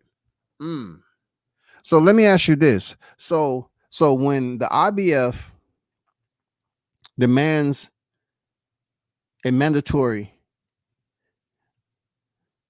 is there a certain set time limit? I'm not saying the IBF doesn't listen to social media, but let's just say, for instance, that the IBF have their people and they have whoever's set to be the mandatory for a certain champion. So let's say the champion set for Jerron Ennis, but the talk on social media is pretty much Jerron Ennis, Brian Norman Jr. for unification. So in order, I'm asking you this, Rachel, in order for that to become official, and you say it's in the bylaws, Team Ennis, being that he is a champion who has a mandatory, they should have basically sent a submission over to the IBF and say, this is our intent. Do they have a certain amount of days? Like, if the IBF mandates Korean as the mandatory, because we can look at the rankings and see he there, right? If they already done sent it out, can Eddie Hearns in turn say, hey, we're seeking a unification bout with Brian Norman Jr.? Will they have to pay Korean Chudik and Step Aside money if they was to fight? Because I think that was one of the clause I think that Norman Jr. team was talking about, that they would have had to pay. I know they had to pay a fee from being signed with Top Rank, but I could have sworn they would have had to pay something to Korean in order for that unification to work. You know what I'm saying? I think all the penalties or something that was coming out of Brian Norman's purse was one of the primary reasons why they digressed from negotiations, because they was paying 30% here and a percent here, and he was signed the Top Rank, and Jerron Ennis was signed the Matchroom. Very interesting. Hey, thanks for that info there, Rachel. Thanks for the info. That's very interesting at the end of the day. Can we ask ourselves how Korean became number one in the first place? Seemed fishy to me. Hey, what are you talking about, Collins? Didn't you hear Jerron Ennis tell y'all he beat some couple of people and he's mandatory? I don't know who he beat. I don't know how big Casper's family is. I heard Casper has some goddamn brothers in boxing. They kill us. And they say them cats are just known to walk up on a freaking sanctioned body ranking system and bully motherfuckers out of their spot. For real, that's what I heard. I heard Casper got them brothers on deck. Casper got like, I don't know, 30-some brothers. I don't know, man. They be up here jumping weight classes and shit. Don't nobody even complain about Casper the Ghost. Shout out to Sir C in the building. Salute everywhere I can finally type in the chat. Just left the state fair with the kids. What you mean you can finally type in the chat? I mean, if you're saying you couldn't type in the chat earlier because it didn't show up, it was nothing on my part. For real, nothing on my part. I agree that Boots need PR. I agree he needs to move up to 154. All these issues you have with Ennis. Everyone would love to talk to Crawford more because he's the more accomplished. Hey, I can't do anything. Look, I'm not saying he doesn't talk to the media enough. YSM Sports is doing an awesome job covering Jerron Ennis over there in Philly, first of all. But all I'm saying, this has nothing to do with YSM Sports. This has everything to do with Ennis. Even when he was on stage with Cody Crowley, he didn't say much. Already people wondering, like, Cody Crowley, okay, we kind of sort of want this fight, but Ennis is not doing enough to basically elevate it. Just get people to say, man, that was they say it was like 15 people sitting in the audience. You got to at least get them to turn up, whoever they may be. It could have been the ring girls, it could have been the movie, the camera crew. It could have been some, just the whole arena crew just waiting for it to be over so they can clean up. But you got to hype it up. You got to turn up. You can't just sit up there and be like, no, saying the same thing over again, bro. I don't think he's bad. I don't think Crawford's bad. At the end of the day, when he didn't want to speak to the media, it's not the same as speaking to the media and saying the same shit. Crawford has never been on record when he's on media just saying the same stuff over and over again. And I can't stay stuck on this. I can't stay because I haven't even talked about Crawford damn near the whole live. Call it down the middle. You can criticize Bud for his bad or years as well. I don't have to call it down nothing. There's no middle to this. There's no middle. Because in order for me to call it down the middle, Jerron Ennis has to have the same exposure. You know what I'm saying? The same glory when it comes to his accolades and achievements. That's not the case. So it's no middle ground when it comes to Jerron Ennis and Terrence Crawford. You know what I'm saying? All I'm speaking about is a person who's supposed to be the next best, the phenom compared to Roy Jones Jr. and everybody else. Roy Jones had a mouthpiece. Roy Jones knew how to talk to the media. Terrence Bud Crawford is on his way out the door into retirement. What he selected to do early in his career and basically being disinterested in talking to the media is what he chose to do. Jerron Ennis is him talking to the media is just a little bit bad for me.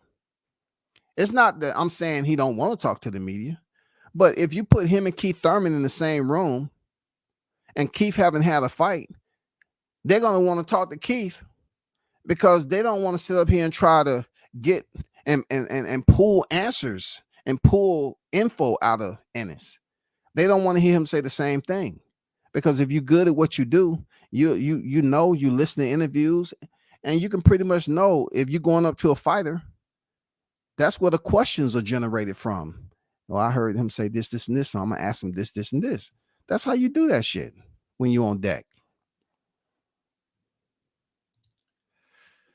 No, we just can't say the boxing career just got started. You're sounding like a casual nerd. He has over 30 professional wins. His boxing career just didn't get started. We can't say that. You can't have, but 8 fights less than Crawford, if that? You can't say this man's career is just getting started, man. You're tripping. You asked me 5 questions. You 2 limits my characters. Yeah, my bad. It was just, pretty much it was a loaded question. It was a loaded potato, first of all. It had everything: butter, chives, bacon bits, sour cream, all that shit, right? But it was just crazy thinking back on it. Like, if Eddie Hearns could have presented that information to the IBF, it's just, my question was, if the IBF, upon the fact that Ennis was due a mandatory and Corinne was in line, can Team Ennis, or I'll say Eddie Hearns, if it's been sent out that, hey, you need to fight this mandatory, can he and then in return send a letter informing them that we plan on unifying at 147 pounds? And I understand that it's going to be other implications that goes along with the negotiation process. And that's where I'm a little bit, there's some dead space for me as far as knowledge wise. Okay, so 30 days manual negotiation period. Okay, because Eddie ignored Corinne's team for 2 weeks, no communication. They asked for an immediate purse bid due to no communication. So the IBF set the purse bid. Damn. I need to screenshot that. I need to screenshot that for a later day. So Eddie Hearns, it's a 30-day window, and Eddie Hearns pretty much ignored them for 2 weeks. And then they ordered the goddamn purse bid. So you pretty much, I don't want to say he sabotaged the freaking unification with Norman Jr. It's pretty much Eddie's been in the game long enough and has the experience and the know-how to know exactly what Rachel just said. Come on, we're not even gonna play crazy. But if he intentionally did not respond to them, Eddie pretty much know what was next. He knew they was gonna order a purse bid. And the fact that he did not even win the purse bid brings more questions into play. Damn. I appreciate that info. I had to screenshot that. Was in LA for the Madrimov fight with every boxing publication in TYC. Didn't take advantage of free publicity. But hey, the same guy who did not show up to the Spence fight.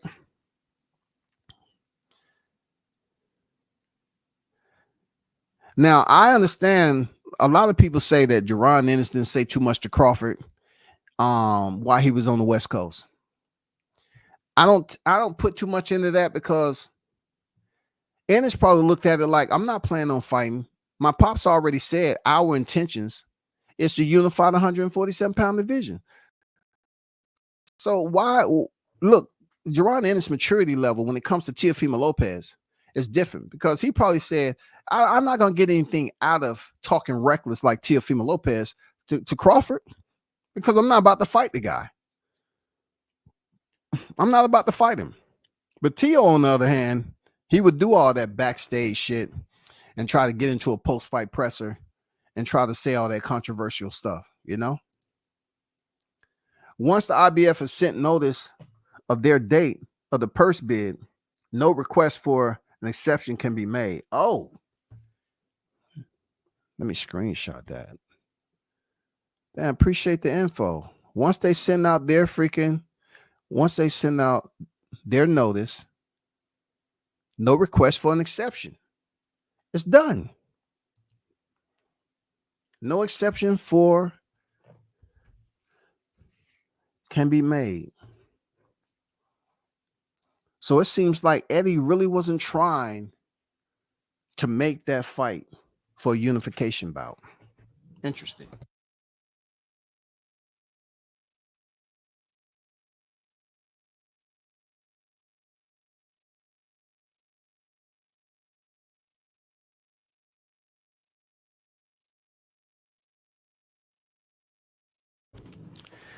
Hey, thanks for that info, Rachel. Real talk. I know you've been goddamn deep sea diving in the game for a minute. I had to screenshot that shit. Much appreciated. You know what I'm saying? It's always good to have that knowledge. I'm definitely gonna look more into this and get some people's opinion on this information. You know what I'm saying? Why would they pretend like they wanted the unification but ignore the IBF? Knowing when they submit it, it's no exception. It's no exception. Damn. Shout out to my guy Haynes Legacy in the building. How you feeling, brother? Salute to you, man. May all is well with you and the fam. Also, written request for an exception shall be accompanied by a certified non-refundable application fee of $20.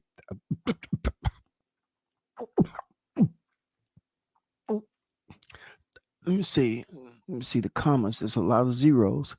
Hold up. I've been speaking English for a minute. Did you say a non-refundable application fee?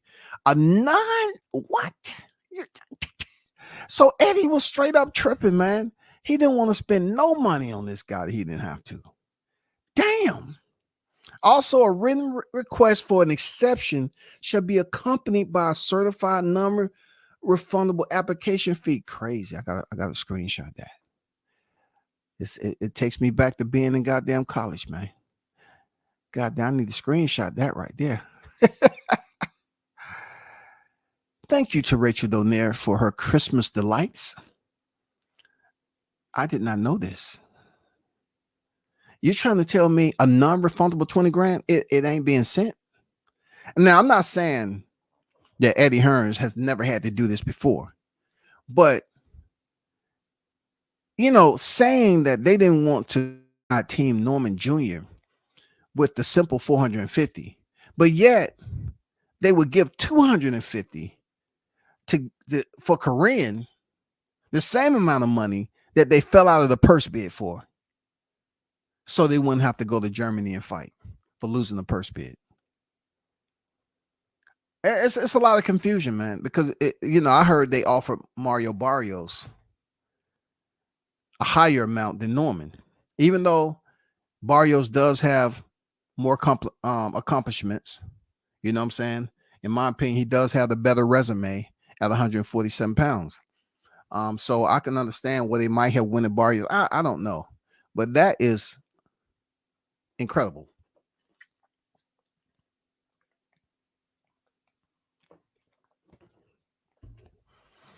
That's incredible. 20 grand for an exception letter. Non-refundable now. A non-refundable exception letter is 20.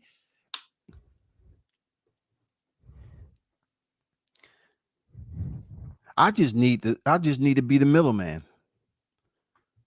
That's all.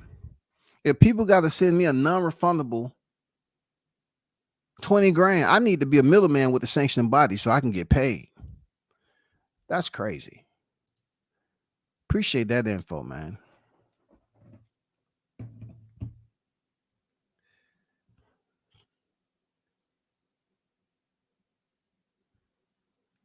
A big shout out to Haynes Legacy, man, with the $5 super chat on deck in the Cash App. I appreciate you, big dog, for supporting the channel as always. You know what I'm saying? Hope your health is doing great. You know what I'm saying? One love to your brother.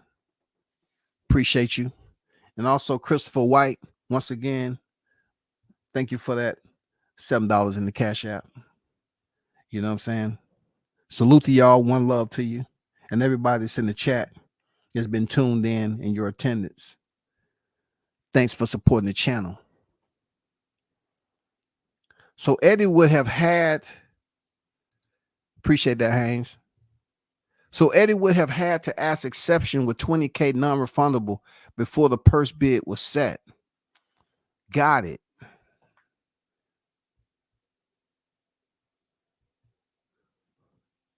I'm screenshotting the shit out of this chat. And look, I don't even think I put it on. Let me see what the details. I need to see if I put. Hold up. I had to put the live chat replay up in there. Hey, I'm in class, God damn it. I was totally dumbfounded on this. This process works.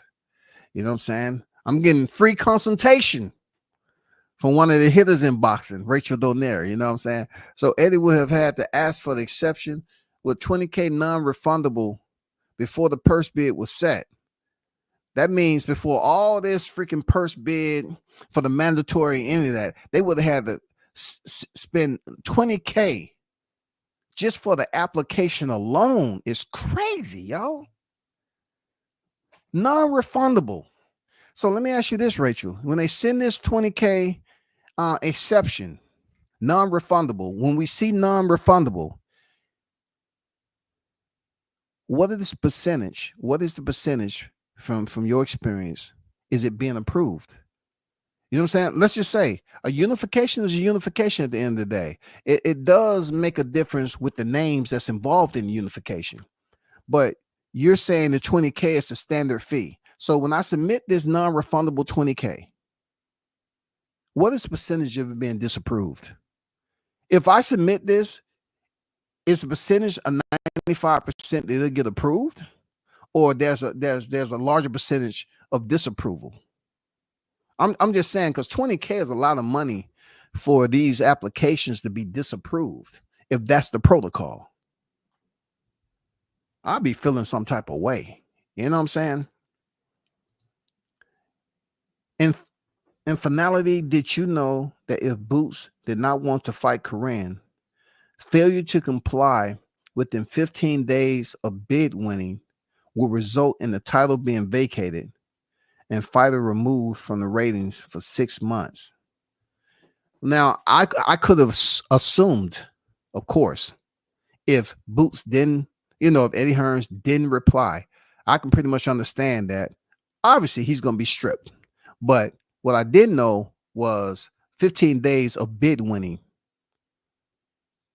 You know what I'm saying? 15 days of winning the bid with the result. If Boots did not reply, since Corinne, I understand this part, since Corinne, they won the purse bid. If Boots didn't reply within 15 days, he would have been stripped of the title, being vacated. So Corinne wouldn't have automatically received the title, from what I'm gathering. I do understand and read what you said about ratings of removed from the ratings for 6 months and the title vacated. But we've seen a lot of fighters be elevated. So would Corinne be elevated to IBF champion, or would they had to have a fight for the vacated IBF championship? Because we seen, like, when Crawford finally vacated the other 3 titles, winning the recess, these champions was elevated. Since Corinne was the mandatory, would he have been elevated to the IBF? I need to screenshot that shit. I need to screenshot this for a later live. Because I did not know.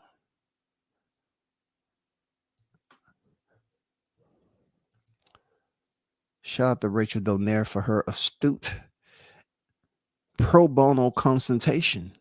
I appreciate it. Real talk.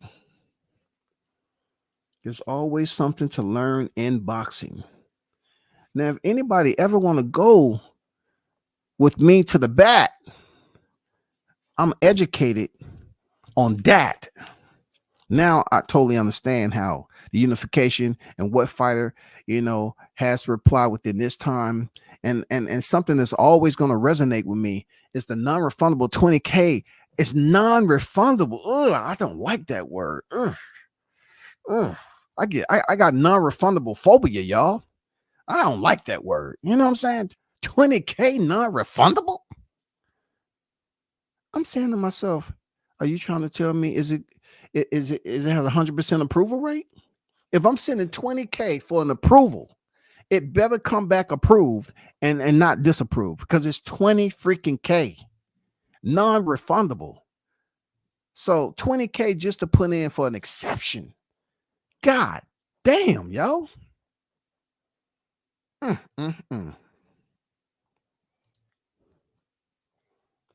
ITC Boxing to you, the Apostles has entered the building. What's good with it?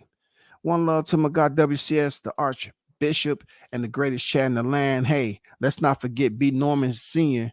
said Hearns didn't want Ennis to unify. Damn. Have you read the early chat there, ITZ? Like, for them to put in for an exception, they would have had to put in an exception for a non-refundable 20K application. Could you imagine you having to pay for a job application that's non-refundable? Promoters lose money because they forgot the bylaws. A champion shall not be permitted to request more than one exception to delay Mando obligation. After Mando is fulfilled, he can get another exception.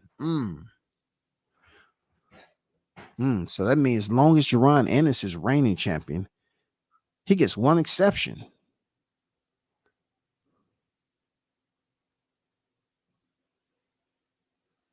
Until he fights his Mando again. I mean, until he fights his Mando for the, until he fulfill that Mando. And during that time, is that fighter that's the Mando going to stay the Mando? That means it's not like Jaron Ennis can can possibly get an exception approved, right? He approved for that one exception, goes on the fight. That means Corinne, if I'm looking at this right, he can't go out here and lose to anybody else. Or if he does lose, that fighter doesn't necessarily become the Mando and take the slot of Corinne. And if so, now Ennis have to fight a totally different fighter than the original Mando. That should get confusing a bit. But I'm not confused on what you put in here as far as how the process worked.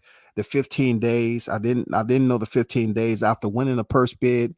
Jerron Ennis whoever it is has 15 days to respond, or else they're stripped and the title's vacated. And then they drop out the rankings for 6 months. Did not know that, y'all. This is freaking boxing gems. For me at least.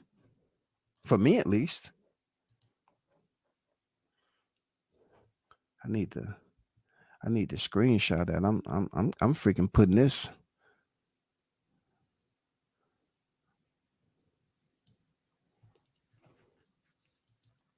I'm putting this in the bag for a later day.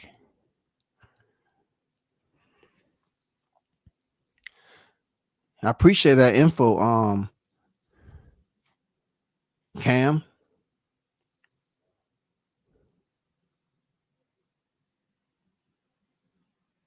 No, that's Gooch. Shout out to you, Gooch. Salute to Omaha in the building. So was it Brian Norman BS smoke and mirrors from Eddie Hearns? I'm confused. With all that's going on, why was Norman even in the equation? You know, when you get information like this, right, it make you think, man, like I always talk about how they puppetize, how the media puppetize us as boxing fans, right? So you have to ask yourself, like, were they even serious anyway if Eddie Hearns didn't comply for 2 weeks? Was he even serious in this whole deal with Norman? It seems like that wasn't the case. And then ITZ is up here talking that Eddie Hearns said he didn't want Jerron Ennis to unify. So we're sitting up here dangling on a splintered branch, right? Thinking that negotiations with Ennis and Norman was going to happen with the numbers, but he didn't even respond for the first 2 weeks. So once a letter is sent out, you cannot send the exception. Damn. You can't even send the exception. And then if you want to send the exception, Eddie has to go in there and send a application with a non-refundable 20 grand check. You tell me. Hey, ITC, what did Errol Spence say? I feel played. I feel played. Paying attention to another back and forth so-called negotiation that was some missing parts that if you didn't know or have the knowledge, like, Rachel just presented, you probably looked at this as if everything was lining up. You thought the stars were aligning, but it was Eddie Hearns just flickering a flashlight on the ceiling. Those bollocks. Yeah, you thought the stars were aligning, but no. It was Eddie Hearns just flicking a flashlight on the ceiling, playing with us. Damn. Karen elevating. Okay. I don't believe so because he wasn't an interim, but I have to check my notes. Okay. And that's what I would think. Like, I hear fighters being elevated, and we all, I say sometimes email champion. Others have said email champion. So, how does that work? Because people talk about Lomachenko and Devin Haney, but Devin Haney, he was the interim. He wasn't the mandatory. He agreed to have a title eliminator. You know what I'm saying? He agreed to fight for a title eliminator. And Lomachenko was elevated the franchise champion. And Devin Haney wasn't the mandatory, but he was the interim champion. He had a title eliminator, and then he was elevated to WBC champion at lightweight division. Where were these rules for Spence? Hey, good question, man. Good question. Where were they?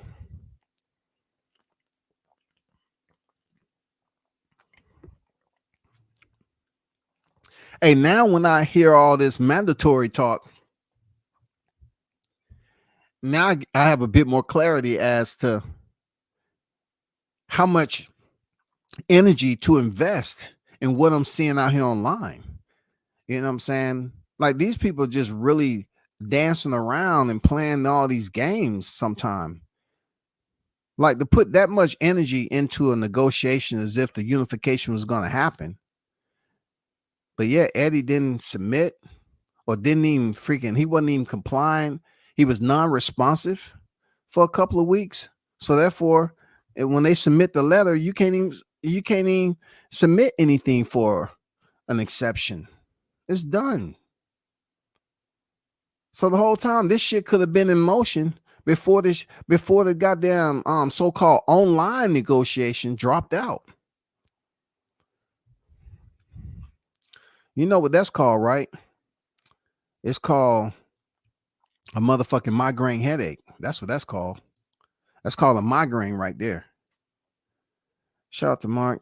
It was his interview with B. Norman Sr. For sure. Y'all definitely check it out. That interview. I remember that interview being over there. But definitely check that out.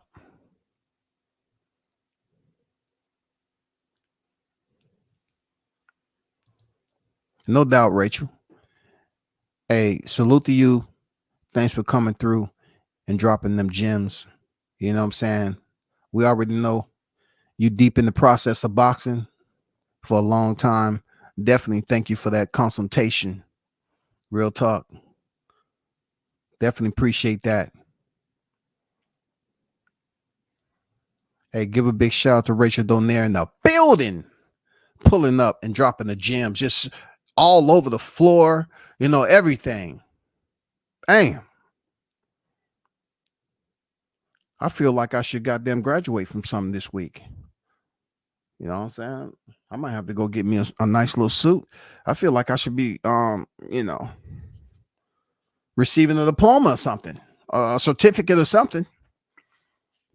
I feel like I want to get more involved with boxing now. I feel like I'm totally educated. You know what I'm saying? I feel like a scholar. That's what I feel like, a scholar.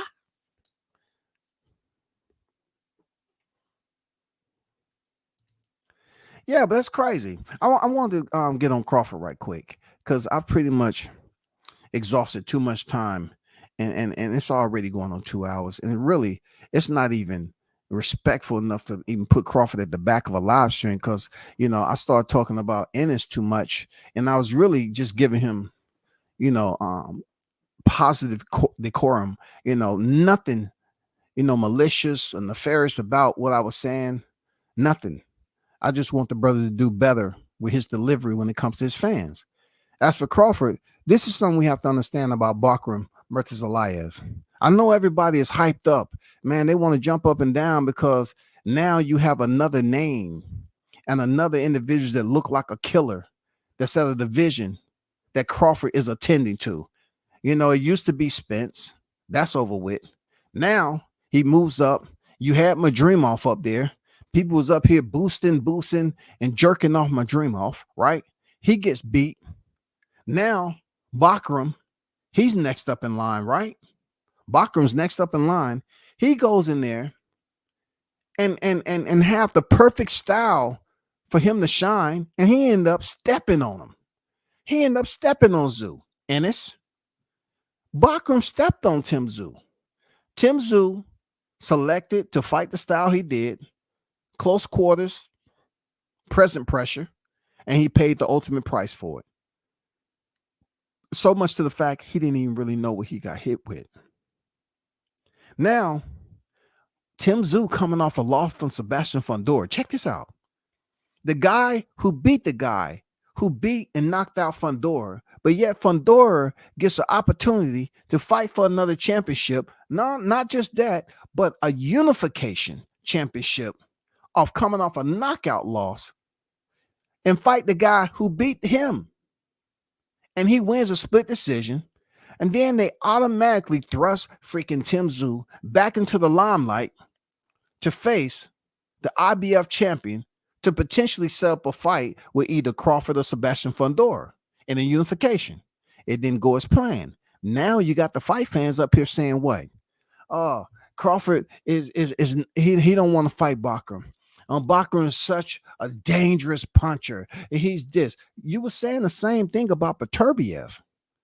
Beterbiev didn't get the knockout with Bivol, but y'all wasn't up here dancing and saying, Beterbiev is old, Beterbiev is old, Beterbiev is old. No. Y'all wasn't singing that freaking song that Beterbiev is old.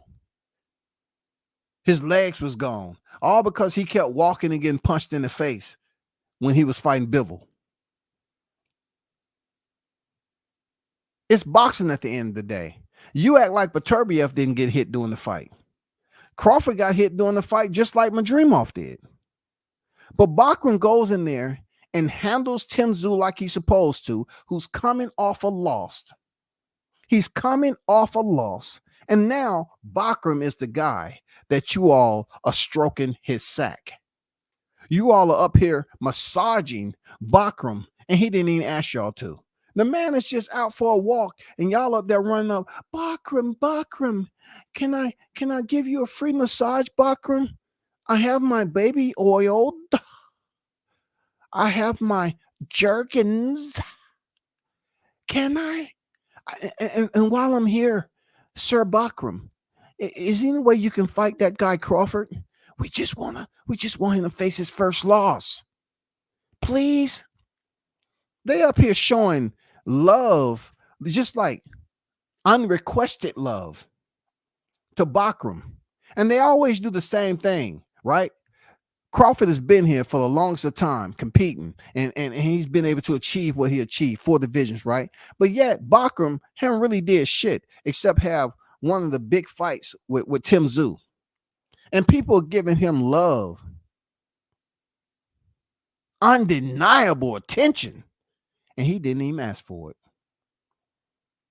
He didn't even freaking ask for it, yo. They're just volunteering their efforts. Straight like that. Bakram is the hardest puncher. Bakram knocks out Crawford. Is Crawford gonna fight Bakram? Buzz ducking Bakram. Everything is Bakram beats Bud now. The 2 Bs. You know what I'm saying? How can you have one fight that people remember recently, and now only reason you're talking about Bakram, remove Crawford from the equation, put Crawford at 160, and Bakram's name doesn't even get any type of attention. Real talk. Remove Bud Crawford out of the freaking division, and ain't nobody talking about him. Nobody cares. Come on. They was trying to find a way to show mad love to Tim Tszyu, and it was all good. They had it down. They said, oh, Tim Tszyu, cool. Before Crawford was in the division, you kind of get, is this sounding familiar? This takes you back to 147, right? You remember when Keith Thurman was the unified champion and Errol Spence kept calling him out? And Crawford was the long soldier that was finally coming up to fight Jeff Horn. Were they really putting Crawford into the picture yet? No, it was more so Keith Thurman, Errol Spence. Keith Thurman, Errol Spence. Now at 54, you got to look at how 47 was. Before Crawford got up there, it was what? The truth. They were saying he's the next up in line. But Keith Thurman wouldn't fight him. But he was the next up in line. More people was gravitating towards Errol Spence, because they wanted to see it. So every time Spence got a chance, when the camera was rolling, he called out Thurman. And that's when Thurman kind of disrespected and said, yeah, I watched this boy grow up. And he was a little old pup. And, he needs to get some more fights. All of them was saying the same shit. So guess what? Tim Tszyu, after freaking Jermell Charlo got off them belts, Tim Tszyu was the one they had their attention on. That's the one who they had their attention. That was the one who had the name. That's the one who had the pedigree, everything. He was the one that was undefeated. They had their eyeballs on Tim Tszyu after them belts came loose. After them belts came loose, people zoomed in on Tszyu, bro.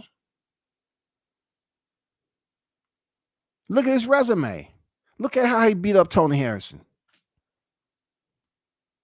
Look how he beat up Tony Harrison, bro.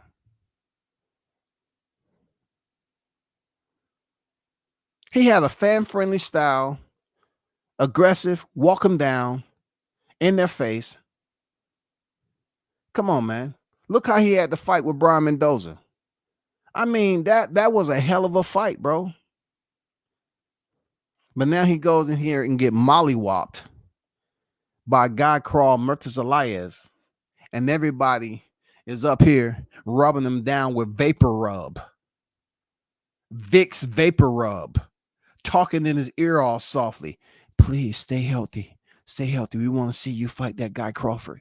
Please stay healthy. Okay? Let me get some of this Vapor Rub on your shoulders. Rub it back. How does that feel? Are you breathing okay? Breathe in. Breathe in the vapor. There you go, Brocker. Yes, stay healthy. You need any grapes or cheese crackers? Huh? You need any wheat crackers or anything? Any sesame seeds? Walnuts? Pecans? Anything? Pistachios? We here for you. Man, why y'all serving up this guy so quick? I'm just curious. Why y'all serving up this guy Bakram and he only had one title defense and he beat a guy who wasn't on the pound for pound and who was also in the process of coming off a loss himself. But yet when it's Crawford can go up here and wipe out 147, knocking motherfuckers out. Nobody's going the distance. And then his first fight at 154, you complaining that he didn't get the knockout.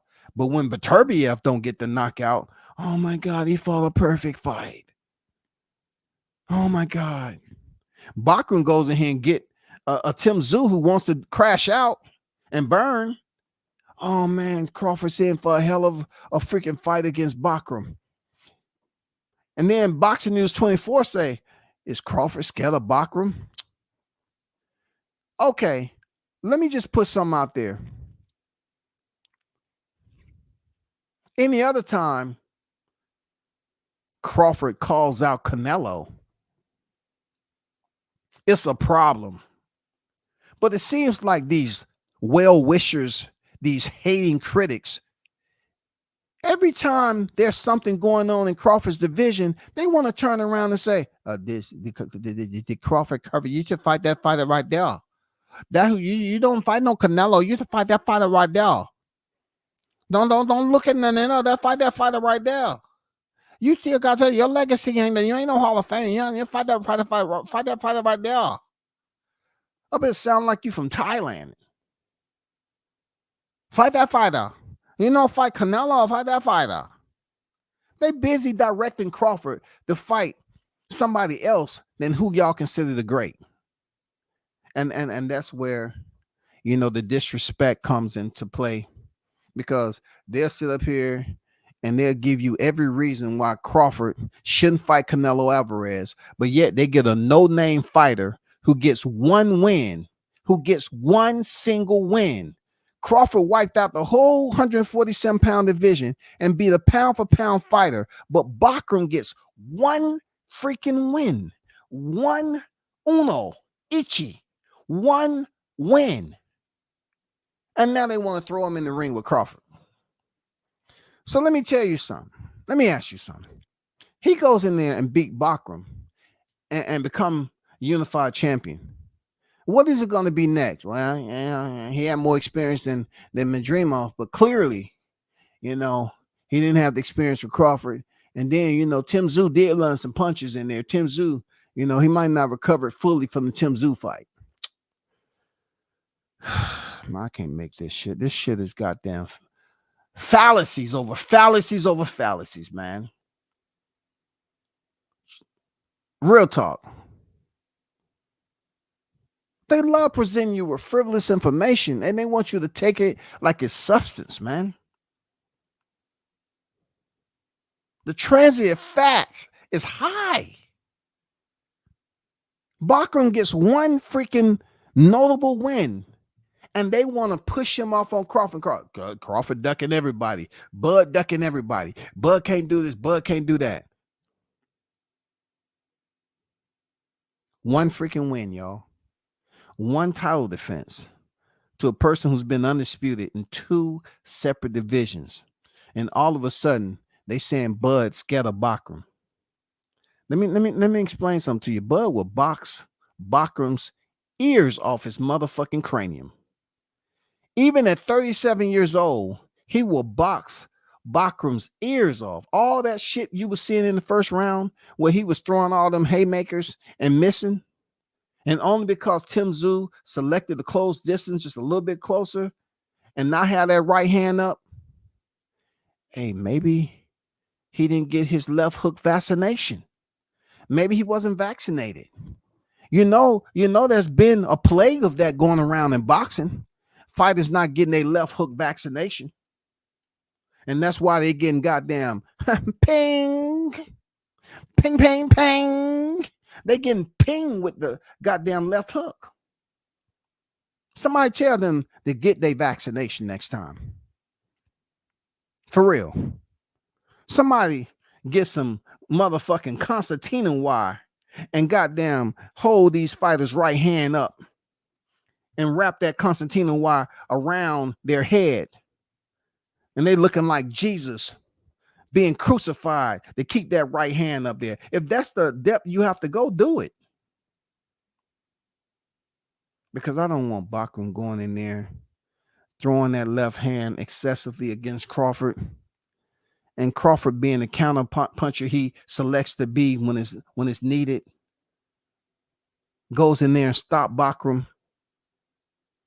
And he goes off and disappears into the darkness.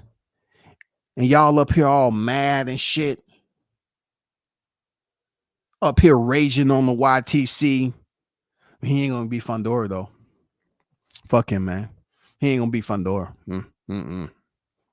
Let's put all our energy in Fundora now. That's all we got left. All we got left is Fundora, y'all.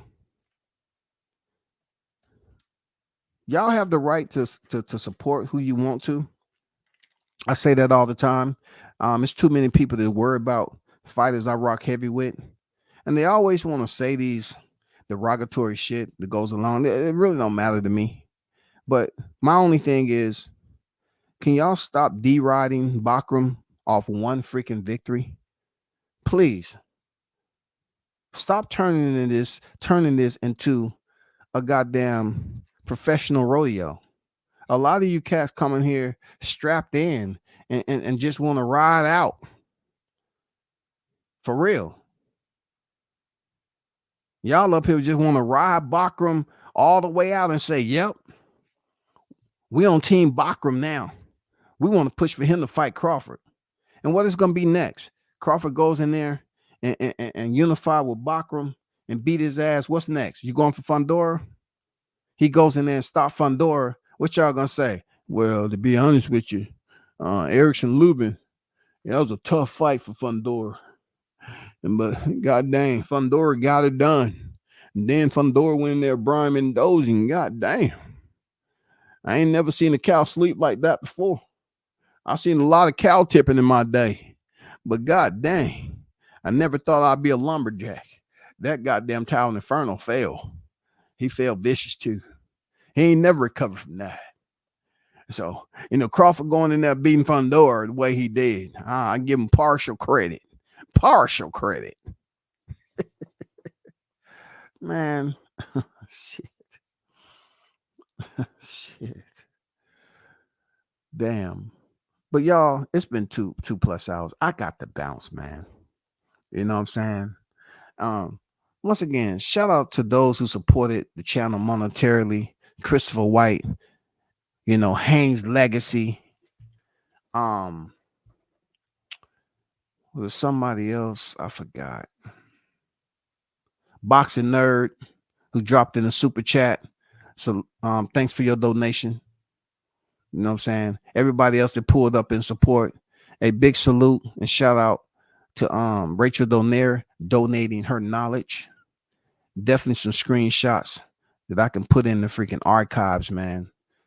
Thanks for showing up and dropping your donations of knowledge in the sport. Continue to pray for Haynes Legacy, you know what I'm saying, and the MACKMOBB, the Mac Mob, you know what I'm saying, get that brother back to full health. You feel me? And big shout out to everybody who pulled up. Until next time, I'm out. Peace.